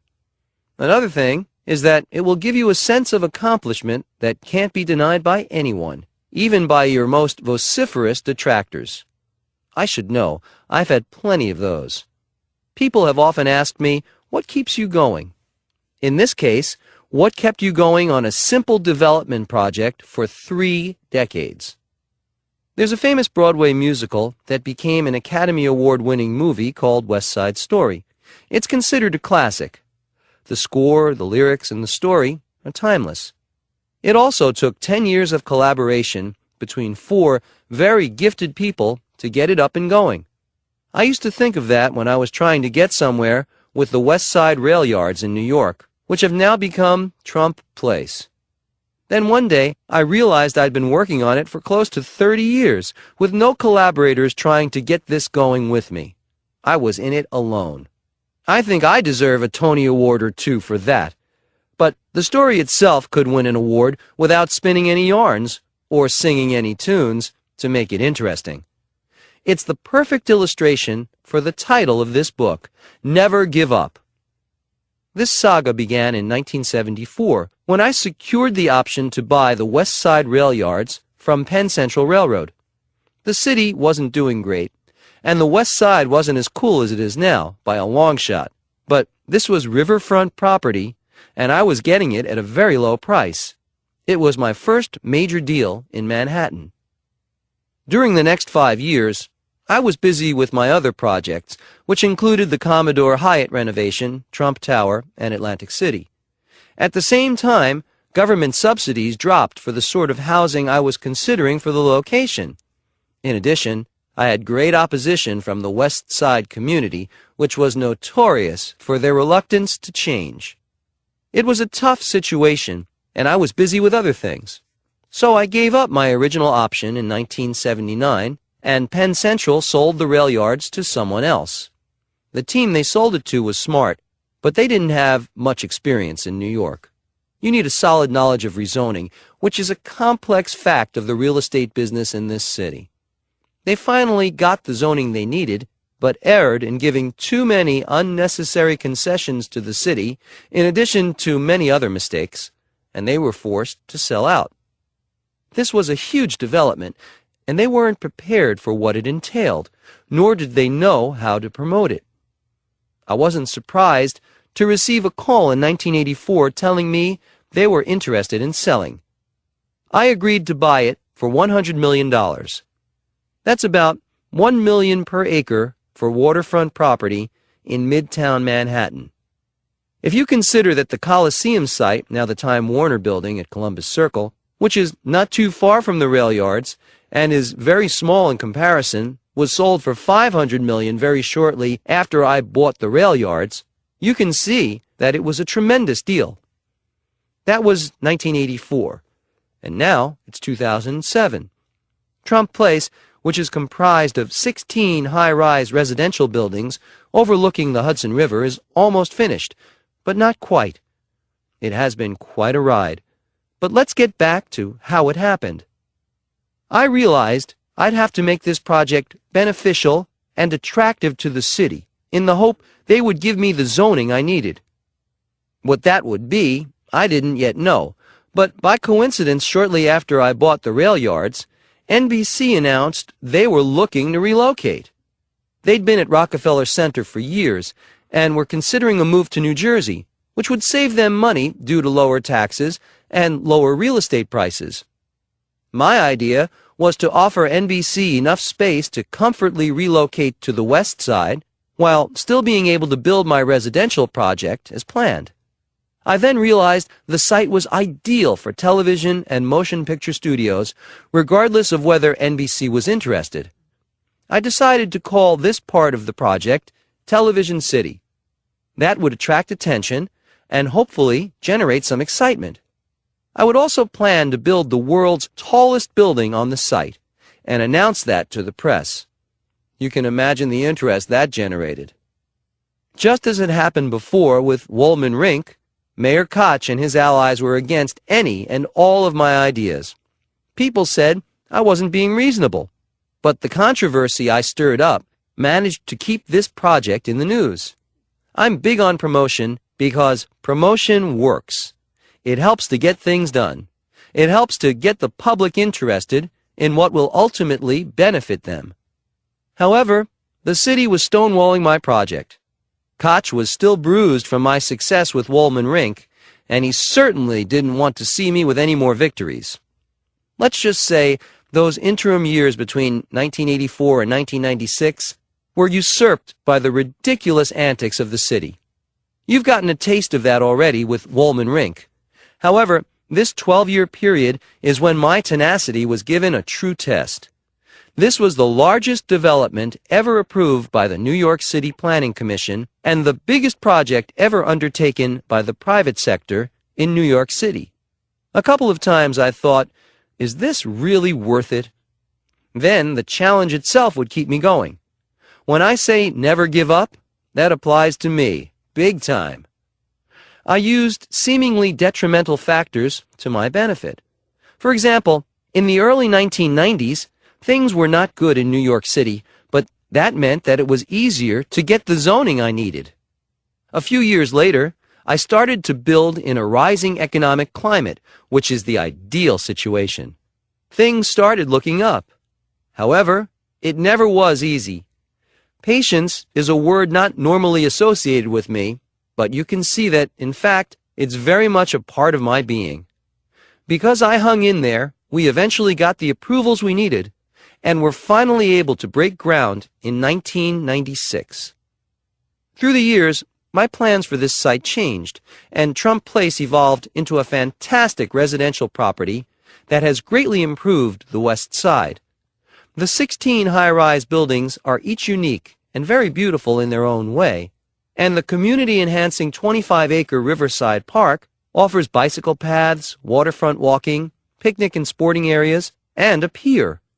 It's become a thriving gathering place for the neighborhood, and the buildings sell out before they are finished. It has been a 20-year ordeal, but it's a tremendous feeling to see how it has finally worked out.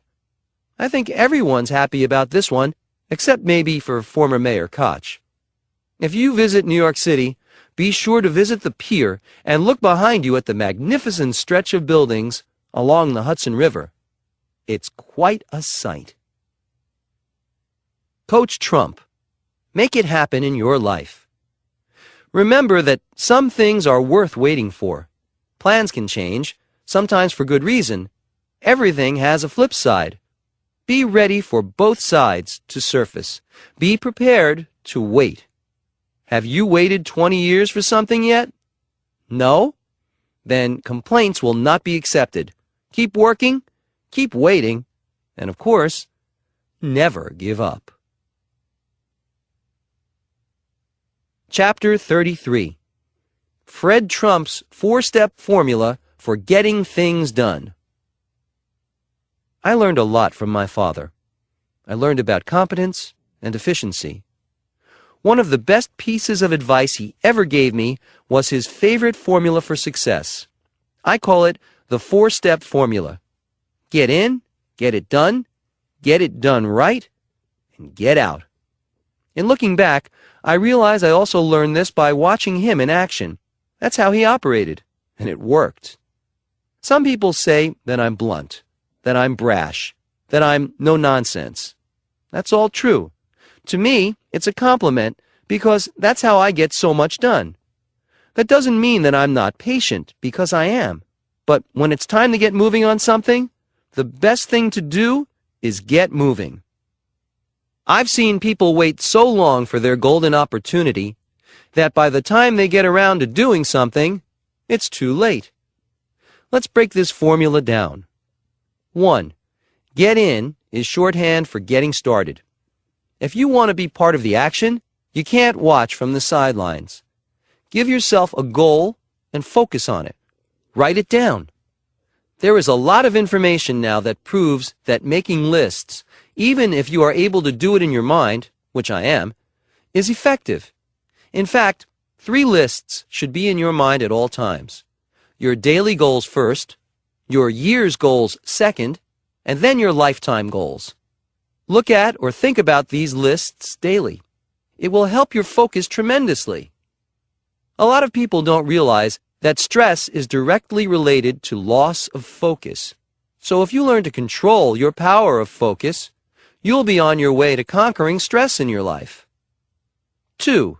Get it done. Sometimes that's easier said than done. Here's where you may have to confront obstacles, so expect them.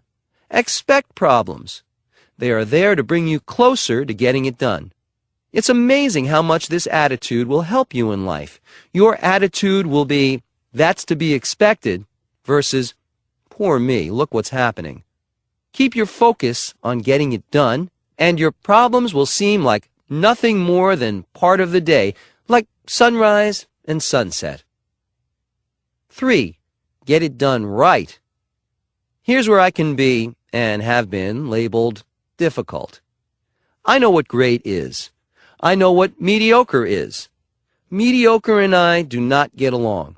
I have high standards for myself, and therefore, I don't put up with less than the best. That's why the Trump brand is synonymous with the best.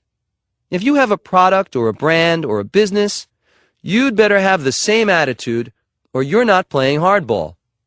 This focus is how I made a name for myself. I have the ability to get things done and to get them done right. Very few people will argue with that fact, whether they like me or not.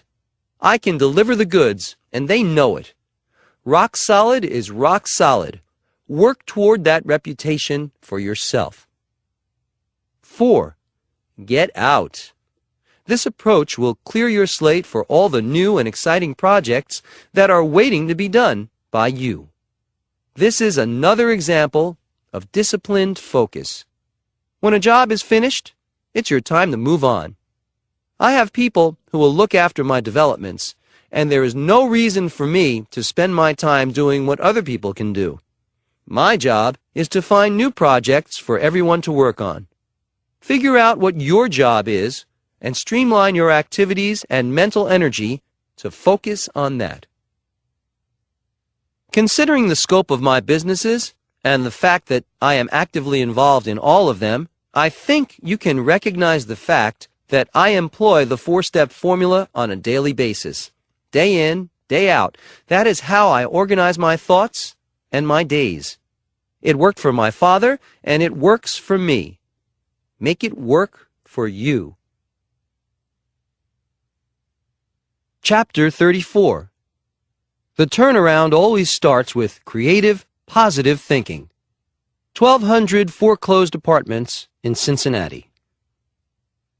I was thinking about Norman Vincent Peale, so I mentioned him in a speech I gave where my point was that positive thinking really works.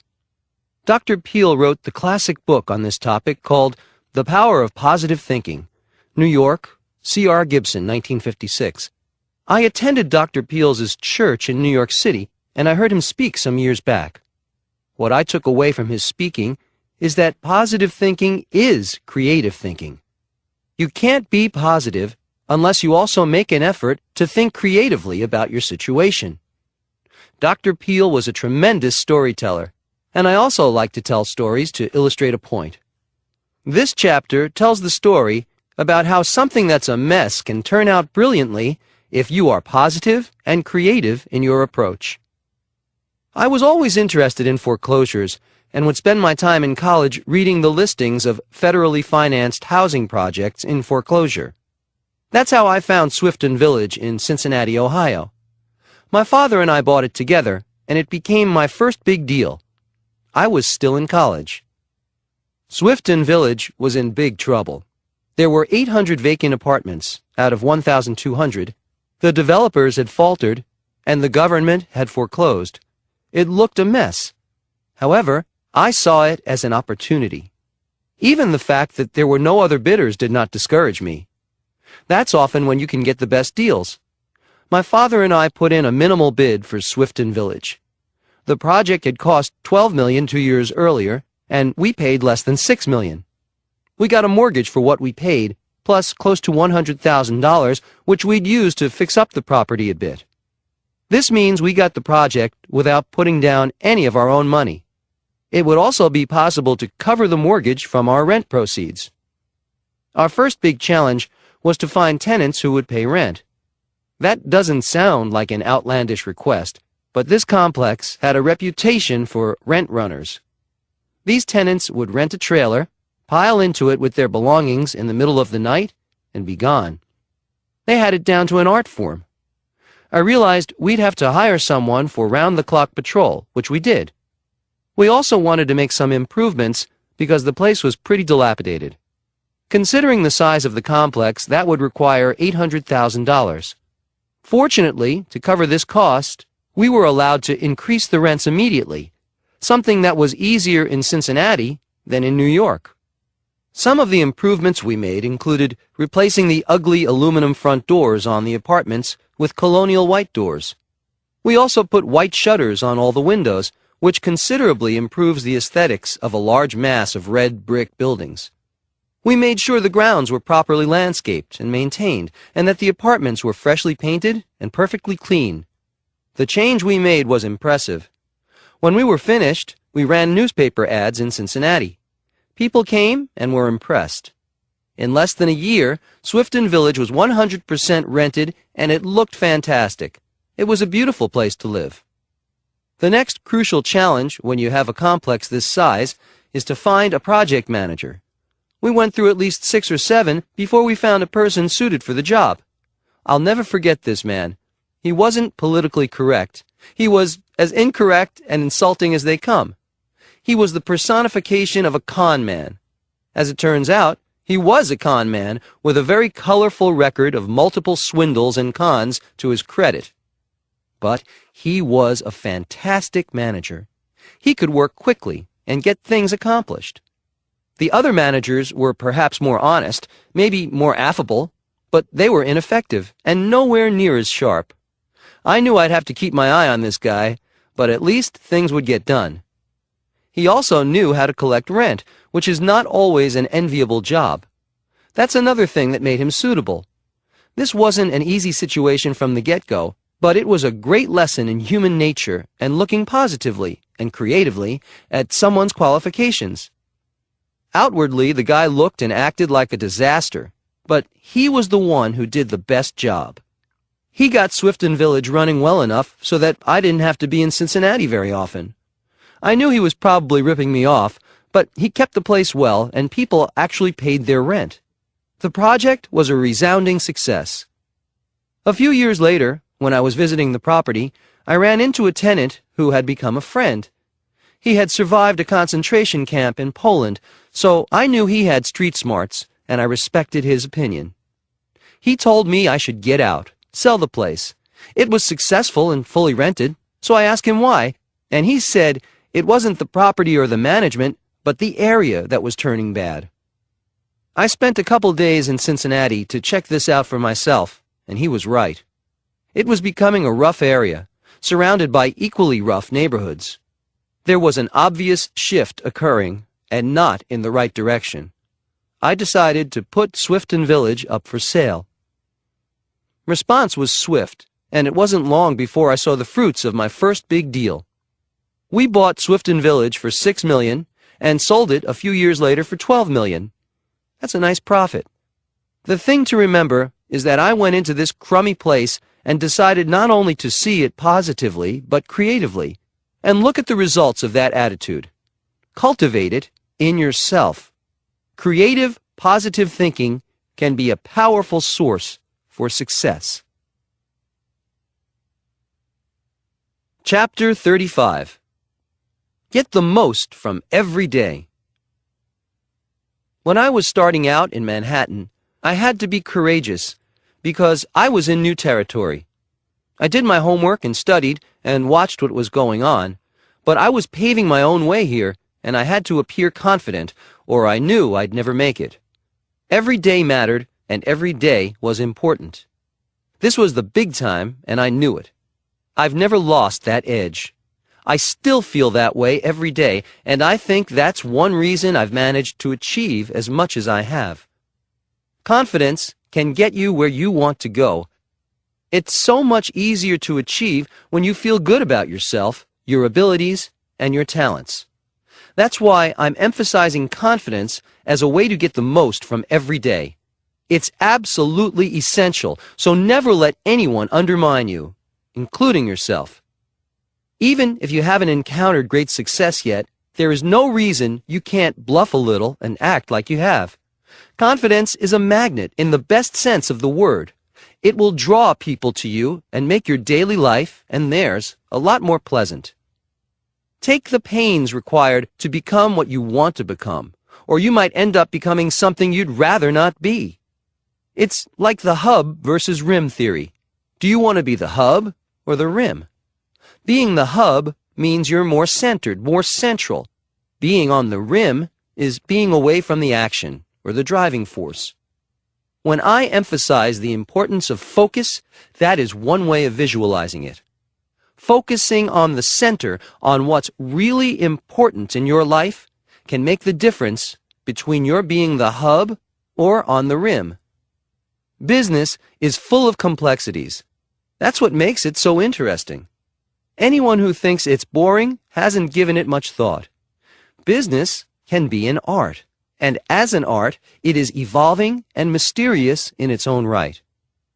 When I wrote The Art of the Deal, I was really just illustrating this aspect of business, and I haven't changed my mind about it. Like an artist, I give my utmost every day to what I'm doing. I'm not pretending in any sense of the word. If you really want to succeed, you'll have to go for it every day like I do. The big time isn't for slackers. Keep up your mental stamina and remain curious. Bored people equal unintelligent people in my mind. Hopefully, since you're listening to this, that unfortunate group won't ever include you. It better not. I don't like dropouts either. Get with and keep up with the program, and I mean every day. I'm not really a tough guy, but I am when it comes to education and using your brains. Ignorance is more expensive than education, and considering what's available these days, Trump University, for example, very few people can make a strong case for ignorance. It was Thoreau who wrote, "If you have built castles in the air, your work need not be lost. That is where they should be. Now, put your foundations under them." I couldn't have said it better. Get your vision, get focused, and then do the work, starting today. Chapter 36. Take a lesson from Muhammad Ali and me. Know when to brag. Noise versus substance versus chemistry. I remember when Muhammad Ali was claiming that he was the greatest. He didn't quibble. He stated in absolute terms that he was the greatest. Fortunately, he proved that he was, or he might have gone down as someone who was delusional. It's interesting to note now that those days are history, that he set himself up for a situation that demanded that he prove himself, and he did. I think he set the bar high for himself on purpose. I know I do. I can often be heard saying that my next project is going to be huge, and that it will be a tremendous success. Why? First, I have confidence that it will be. Second, I know I have to live up to my own expectations. When you announce something publicly for the world to hear, you'd better be right or the day of reckoning won't be sweet. I don't have to worry about that so much anymore, but my standards are such that I give everything the same amount of effort as if it was my first big deal. Plus, announcing a new project always gets my adrenaline flowing. These public announcements aren't bragging. I simply state the facts. The fact is, my buildings are the best. That's why they sell out, very often before they're even built. Trump buildings get higher prices per square foot because they aren't just a brand name, but a luxury brand name. People know what they're getting. The buildings are in demand. Why should I have false modesty when it's false? The same goes for you. If you have something to be proud of and you can back up your claims, then go for it. Let people know. There's no reason to be coy about great accomplishments. Marketing today requires that we grab the customer's attention. It can make or break a business. I do most of my own public relations because I know how to advertise my own brand. If you have a product or service, learn to do the same. It will save you time and money. If you don't believe in your product and can't talk it up, who will? When people say, "That's not my style," I can understand up to a certain point, but my initial reaction is that maybe they're not too confident about the quality of their work. I had a young guy come in who had a remarkable background, but he was so self-effacing that I started to believe his attitude more than his accomplishments. I ended up not hiring him because of the dampening effect of his attitude. If he had been a bit more upbeat, I would have been more apt to believe in him. Note what I said. I believed him, but I didn't believe in him. His attitude overshadowed his qualifications. I don't need to hear someone bragging to be impressed, but someone who is obliterating his own chances seems like a loser to me. I don't want him on my team. When you go out for interviews, keep that in mind. There's a fine line you have to draw. You may be interviewing with someone who is low-key. That's good. Keep that in mind. Most people will be able to recognize substance when they see it. But chemistry can't be ruled out either. The young man I mentioned earlier will be a good fit somewhere else. I have no doubt about it. Remember that sometimes it's just a matter of being on the same wavelength, that old but true fact of personal chemistry. It's an unspoken dynamic that even noise or substance can't overrule. It's there or it's not. Chapter 37. How would I look with a shaved head? WrestleMania.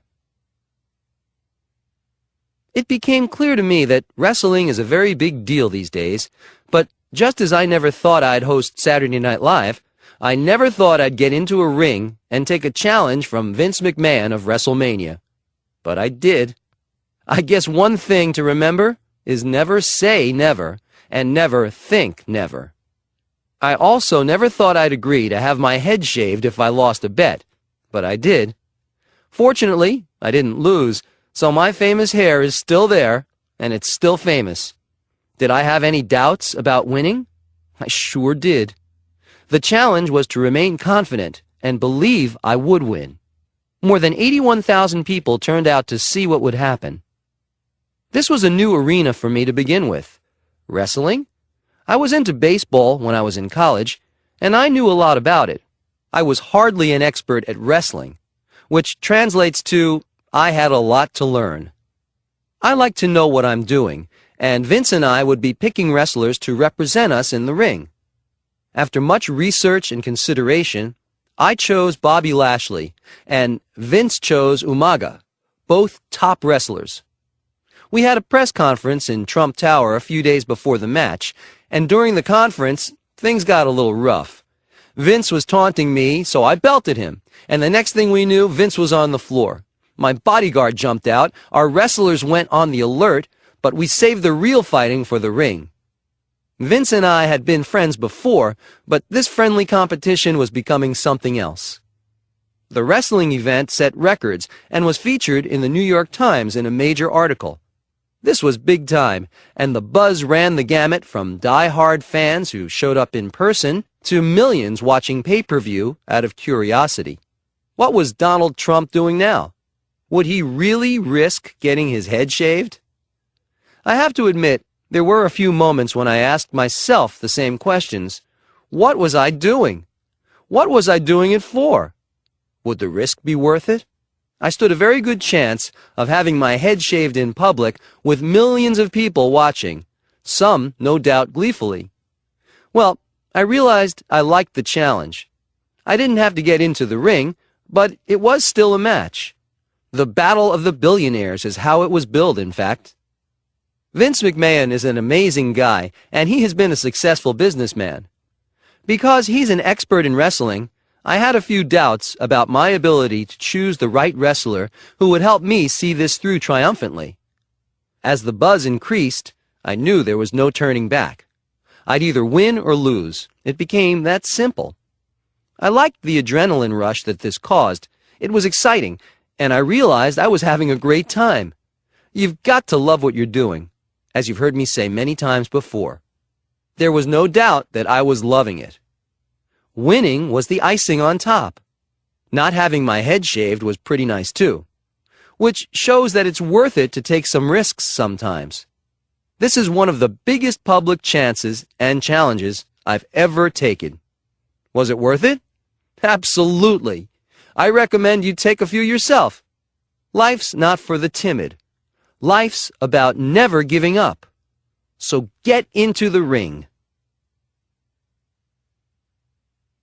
Chapter 38.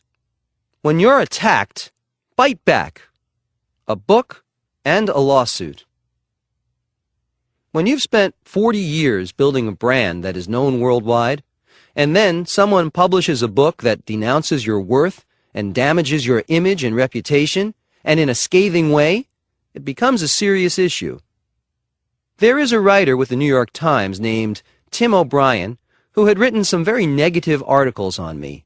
I didn't like him, and I didn't respect him as a writer because his facts were so incorrect and his articles were so viciously negative. Then I heard he was doing a book about me, and I was told he would write it with or without my cooperation. So it seemed in my best interests to work with him so his facts would be correct. I already knew he was bad news, but I was very cordial and open with him, giving him interviews and having him travel with me on my jet so I could give him the time he needed. I extended every courtesy to him, especially that of time. Then his book, Trump Nation, came out, and I realized there's a difference between bad news and evil. This guy was despicable. His intent was defamation. I'm not sure what he was writing about because what he wrote is so far from the truth, but I do know what he was writing for: attention and money. This isn't the proper way to do that. He had outright lies in his book, and he intended to damage me personally and my businesses. His reporting was reprehensible, and as a writer, he is not very talented. I decided not to look the other way and toss it off as jealousy, malice, or greed. Instead, I sued him and the publisher for a lot of money. The writer got the attention he was obviously looking for, but his publisher got something they weren't looking for. They obviously didn't know they were dealing with a guy who would eventually write "never give up" and actually mean it. The publisher's conduct was not much better than O'Brien's, and they will have to bear the consequences. There are all types in the world. I've known some terrific writers and journalists who are honest and dedicated to their profession. Even though this guy wrote badly about me in the past as a New York Times reporter, I like to give people the benefit of the doubt, or at least a chance. In this case, I was giving him a second chance. In fact, more than a second chance, considering the negative articles he'd already written about me. So take this as a warning. they are going to pay a big price. For example, this writer purposely and knowingly understated my net worth by billions of dollars. He insisted I was worth a couple $100 million at most. Even Forbes acknowledges I'm worth much more, $2.7 billion being their conservative valuation. This writer had access to all the facts, but chose to ignore them. Instead of relying on those facts, he claimed he was relying on anonymous sources to misrepresent my business.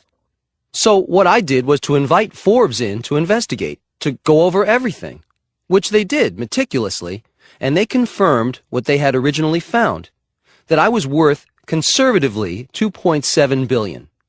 They published their findings. All this time and effort put out by the Forbes team and my team was a direct result of Trump Nation's deliberate reporting errors designed to damage my reputation and businesses. As of September 2007, Forbes confirmed my worth at $3 billion. That number is much less than my actual net worth, but they were being very conservative. By way of comparison, a very well-respected journalist and writer, Robert Slater, wrote a book about me, No Such Thing as Overexposure, that turned out wonderfully for everyone. I had extended to Bob actually less hospitality than I had to Tim O'Brien, but because Bob is a writer of integrity, the end result was terrific. Bob has great credentials, having reported for both Time and Newsweek for many years, and he is one of the world's leading business biographers. He also seems to understand that getting the facts right is part of a journalist's job. In any event, I told the publisher I had no interest in settling without a large payment and a full apology. I do not mind paying large legal fees as long as the end result will be the truth, which is something they are avoiding. Many people would say, why bother? I say, why give up? I do not back down. I don't need the money from winning the case. I need to set the record straight and maybe make it harder for other disreputable writers to knock people for the fun or profit of it. I told them it was a court case that I am truly looking forward to because that's the truth. Chapter 39. Prime real estate falls into the Pacific. Now what? Trump National Golf Course in Palos Verdes, California. I've always said I liked challenges, and when I decided to take over the beleaguered Ocean Trails Golf Course in Palos Verdes near Los Angeles, that's exactly what I got. I began referring to it as Ocean Trials before renaming it Trump National Golf Club, and for good reason. In an article in Fairways and Greens, they described the 18th hole, which, by the way, is the one that slid into the ocean, as ground zero, plus 61 million. Can you believe I spent 61 million on one hole? Well, believe it. When I want something done, I want it done right. This hole is the most expensive in golf history. I would hope so, because I can't imagine doing this too many times. If you saw the situation through my eyes, you would see that it warranted every penny I spent. The course fronts the Pacific Ocean for 2 miles, and easily rivals the fabled Pebble Beach in both beauty and finesse. I could see that before it became a reality, and so I didn't care about the expense involved. Golf courses are works of art and deserve that kind of attention. As with many of my projects, I'd been paying attention to this course for years. I knew it had the potential to be one of the top-tier golf courses of the world. However, when it opened as Ocean Trails in 1999, there was a catastrophe when the 18th hole slid toward the ocean, also damaging 3 adjacent holes. The water lines, which were beneath the fairway, had given away. This was a very serious mess. A landslide is a nightmare for a cliff-hanging property, especially when it involves 17 acres of earth.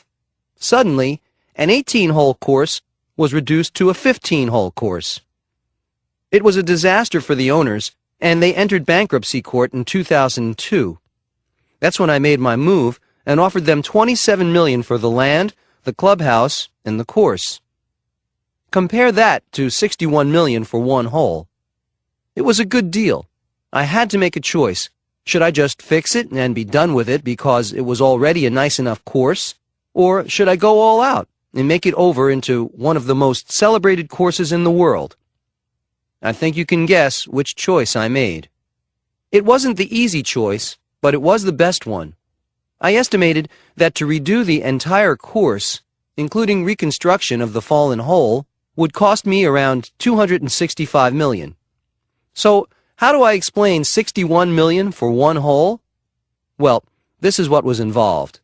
A series of walls made from local Palos Verdes rock quarried at $600 a ton, and a structural layer built underneath the hole that goes down the cliff to the beach, which means that every 10 feet is a steel platform which provides a very strong structure.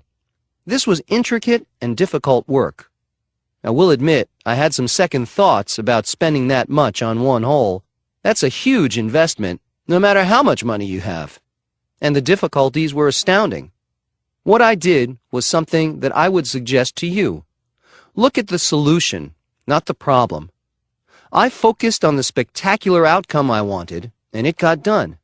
I had moments of doubt when I wondered how feasible my think big attitude was going to be in this situation and where it might lead me. Well, I guess I like cliffhangers because it definitely had that feeling about it. On the positive side of things, I brought in Pete Dye, one of the legends in golf course design, to remake Ocean Trails into a worthy rival to Pebble Beach. If anyone in the industry could do that, Pete Dye could. I wanted to make this course the best, and we completely redesigned it. It's brand new.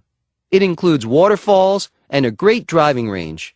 In order to build the driving range, I had to wipe out about 30 housing lots to have the appropriate space. That means about $300 million because each lot would bring about $10 million. So all these things had to be considered. Also, everything was new, from the traps and sand to the tees and fairways. I wanted crushed granite for the bunkers. The costs were enormous, and I was hoping the rewards would be too. I was enjoying myself, but would this work and expense pay off? Would this be just a great experiment? Great expectations that don't manage to deliver? I have to stop here to say that there are no guarantees in anything. People see my successes and really think it's a breeze to get it all done. It's not. And I spend plenty of time assessing, reassessing, analyzing, and scrutinizing. People just don't see me doing that. Another important thing to consider is experience. I've been a developer for a long time, so a lot of decisions are second nature to me and not a terrific demand on my brain power to figure out. I can move quickly once I've done the groundwork in my mind. However, the plans have to be in place. Be sure you have a foundation of expertise and experience in whatever you do, and then you can act decisively and creatively. There were a lot of details to consider along with the reconstruction of the golf course itself.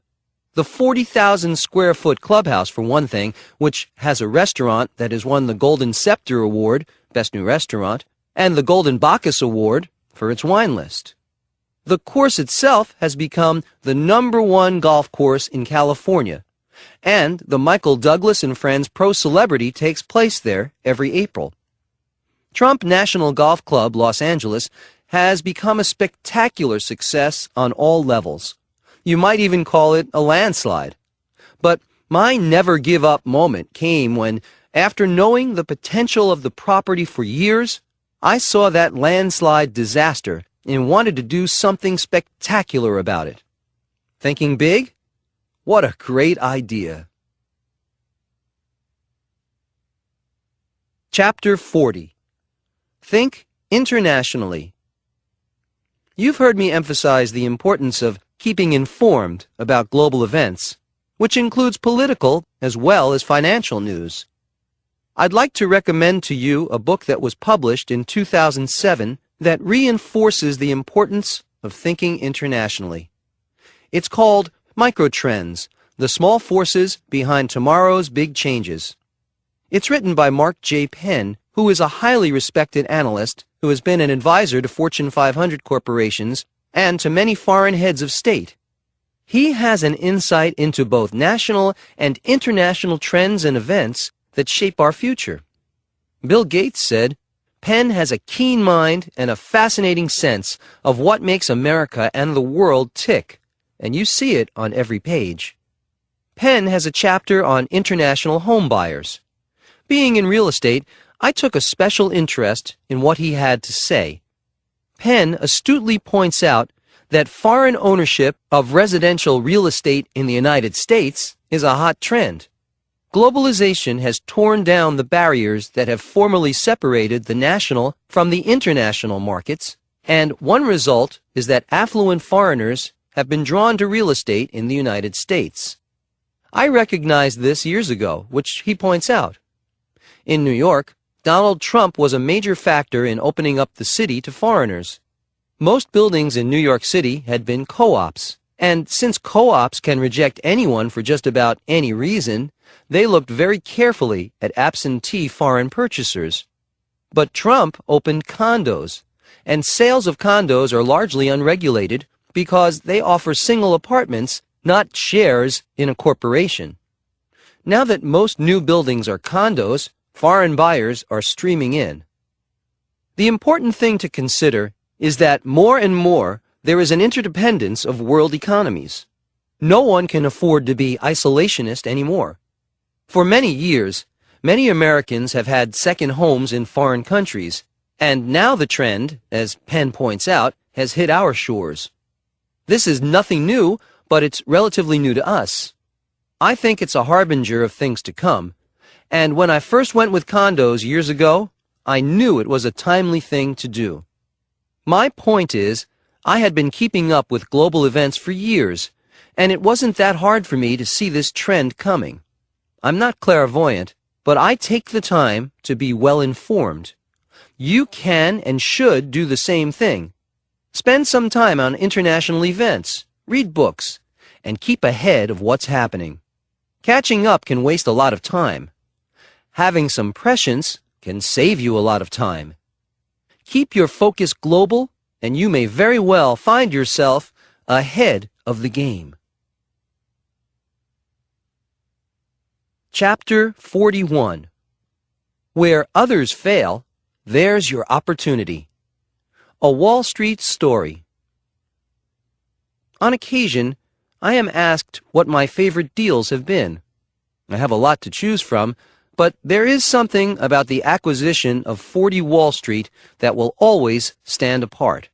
Not only because of the location, which is in the financial district of Manhattan, but because of an almost magical sense of timing, which made it seem like destiny.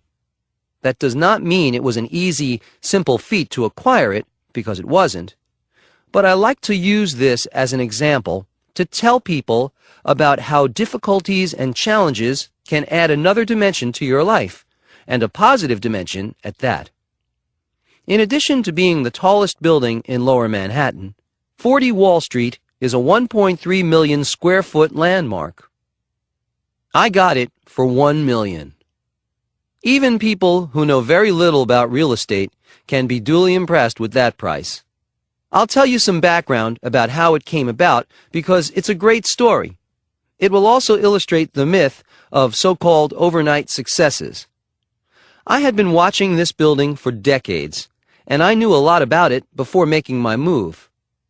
In the 1960s and 1970s, 40 Wall Street was a fully occupied building, and it was indeed a hot property.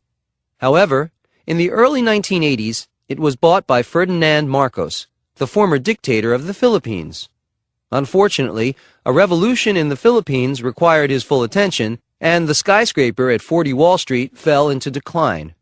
Dealings became chaotic, and soon the whole thing was a mess. Marcos was out. Then the Resnicks, a great real estate family, descended on 40 Wall Street. But after a long period of negotiation, it became clear that the Resnicks and their partner Citibank weren't going to make it, and 40 Wall Street would once again be back on the block.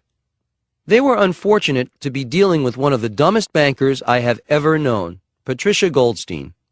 But for me, this was good news. I wanted very much at this time to make my move, but this was the early 1990s, and I was in no position to do so. The market was terrible, And in addition, my own financial woes were exactly that, woeful. I remember thinking that I'd love to acquire this building, but I thought it was one of those dreams that would never come true.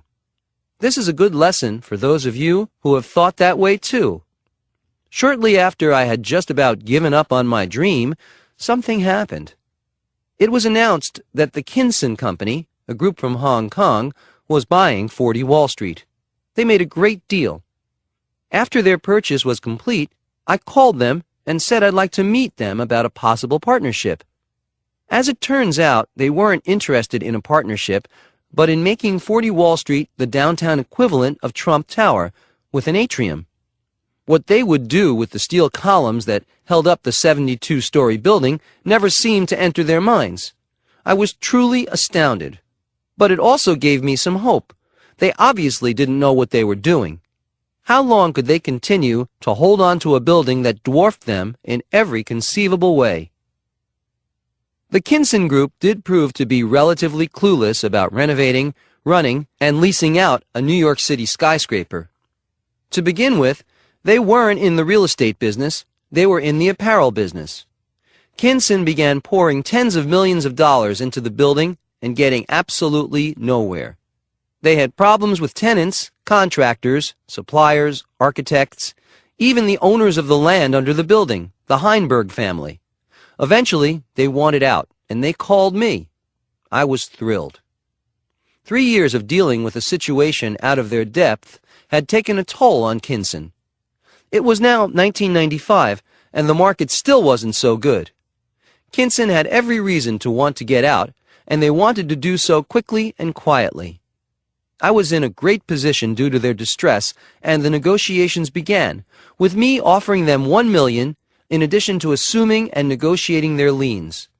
I also made the deal subject to a restructured ground lease with the Heinberg family. They accepted my terms without question. They obviously just wanted out and fast.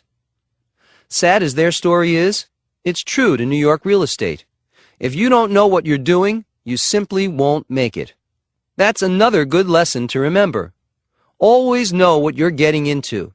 You have to do your due diligence, especially if it's a field that's new to you. The next thing I did was to call Walter Heinberg himself in Germany. Then I flew over to meet him.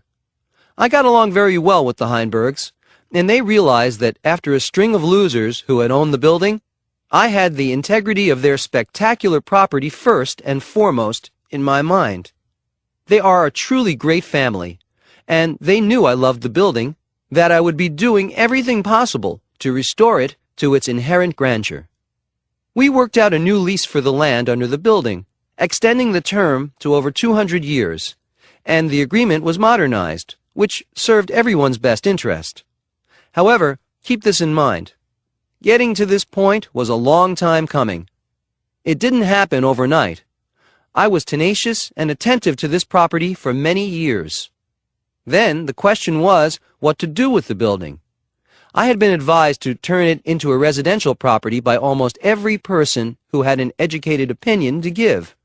However, I felt in my gut that I wanted to keep it as a great business address because Wall Street is a great business address, so I refused to budge. Time has shown that I made the right decision. It is a thriving and sought-after building, with many of the top-notch businesses in the world operating within its walls. In addition, very soon after acquiring 40 Wall Street, the real estate market turned for the better, and the downtown area experienced a renaissance in both commercial and residential properties and developments. The timing could not possibly have been better. I'm not one for miracles, but this comes close. I make approximately $20 million a year in rentals from 40 Wall Street, and the building is now worth $500 million. Not bad for a $1 million investment. So, aside from owning the most beautiful building in Lower Manhattan, I have the added attraction of making a profit. Have you been to the Trump Building at 40 Wall Street? If you have, you know why I'm so proud. There is nothing like Wall Street, and there is nothing as beautiful as this building. Coach Trump. Make it happen in your life. Nothing is easy. Sometimes you just have to be stubborn as well as patient. Recognize opportunity. It always hides behind problems and ugliness and failure, especially the failures of others. Every challenge or obstacle you come up against is simply an opportunity in disguise. Think big, think creatively, and you'll see it. And don't forget your gut instinct. It's there for a reason. Appendix A, Trump's Top 10 List for Success. If you've heard me speak, you may have noticed I emphasize several things repeatedly. Never give up is one, being passionate is another, keeping focused is up there, and keeping your momentum runs a close fourth. I've learned those things from experience. Here's the complete top 10 list I give when I speak at colleges. 1. Never give up. Do not settle for remaining in your comfort zone. Remaining complacent is a good way to get nowhere. 2. Be passionate. If you love what you're doing, it will never seem like work. 3. Be focused. Ask yourself, what should I be thinking about right now? Shut out interference. In this age of multitasking, this is a valuable technique to acquire. 4. Keep your momentum. Listen, apply, and move forward. Do not procrastinate. 5. See yourself as victorious. That will focus you in the right direction. 6. Be tenacious. Being stubborn can work wonders. 7. Be lucky. The old saying, the harder I work, the luckier I get, is absolutely right on. 8. Believe in yourself. If you don't, no one else will either. Think of yourself as a one-man army. 9. Ask yourself, what am I pretending not to see? There may be some great opportunities right around you, even if things aren't looking so great. Great adversity can turn into great victory. 10. Look at the solution, not the problem. And never give up. Never, never, never give up. This thought deserves to be said and remembered and applied many times. It's that important. Good luck. Appendix B, Trump's Rules for Negotiating. Negotiating is an art. There are nuances and finely honed techniques and rules to be aware of. Here are a few of them. Know what you're doing. Sounds simple, but I've seen a lot of instances where I couldn't believe how much the other side didn't know. I immediately knew I could have a grand slam and fast just based on their apparent lack of preparation. My father used to tell me, know everything you can about what you're doing. He was absolutely right, and I'm giving you the same advice. Follow it. Remember, it takes a lot of smarts to play dumb. This is a good way to see how much your negotiating partners don't know. It's also a good way to see if they are bulldozing you. Keep them off balance. What they don't know won't hurt you, and that may help you down the line.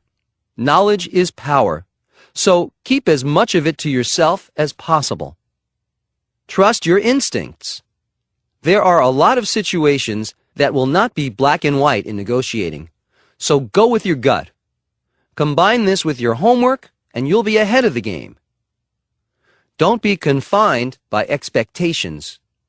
There are no exact rules, and sometimes I've changed course in the middle of negotiations when something new has occurred to me. Remain flexible and open to new ideas, even when you think you know exactly what you want. This attitude has provided me with opportunities that I would not have thought about before. Know when to say no. This has become instinct for me by now, but I think we all know when that buzzer goes off inside. Pay attention to that signal. Be patient. I've waited for some deals for decades, and it was worth the wait.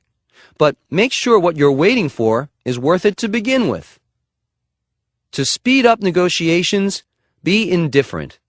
That way, you'll find out if the other side is eager to proceed. Remember that in the best negotiations, everyone wins. This is the ideal situation to strive for. You will also be laying the groundwork for future business deals with people who know what integrity is. In summing up, I can say that negotiation is an art. All the arts require discipline, technique, and a dose of imagination to take them beyond the realm of the ordinary. Don't be an ordinary negotiator when you can be an extraordinary one. Devote time to this art, and it can bring you enormous rewards.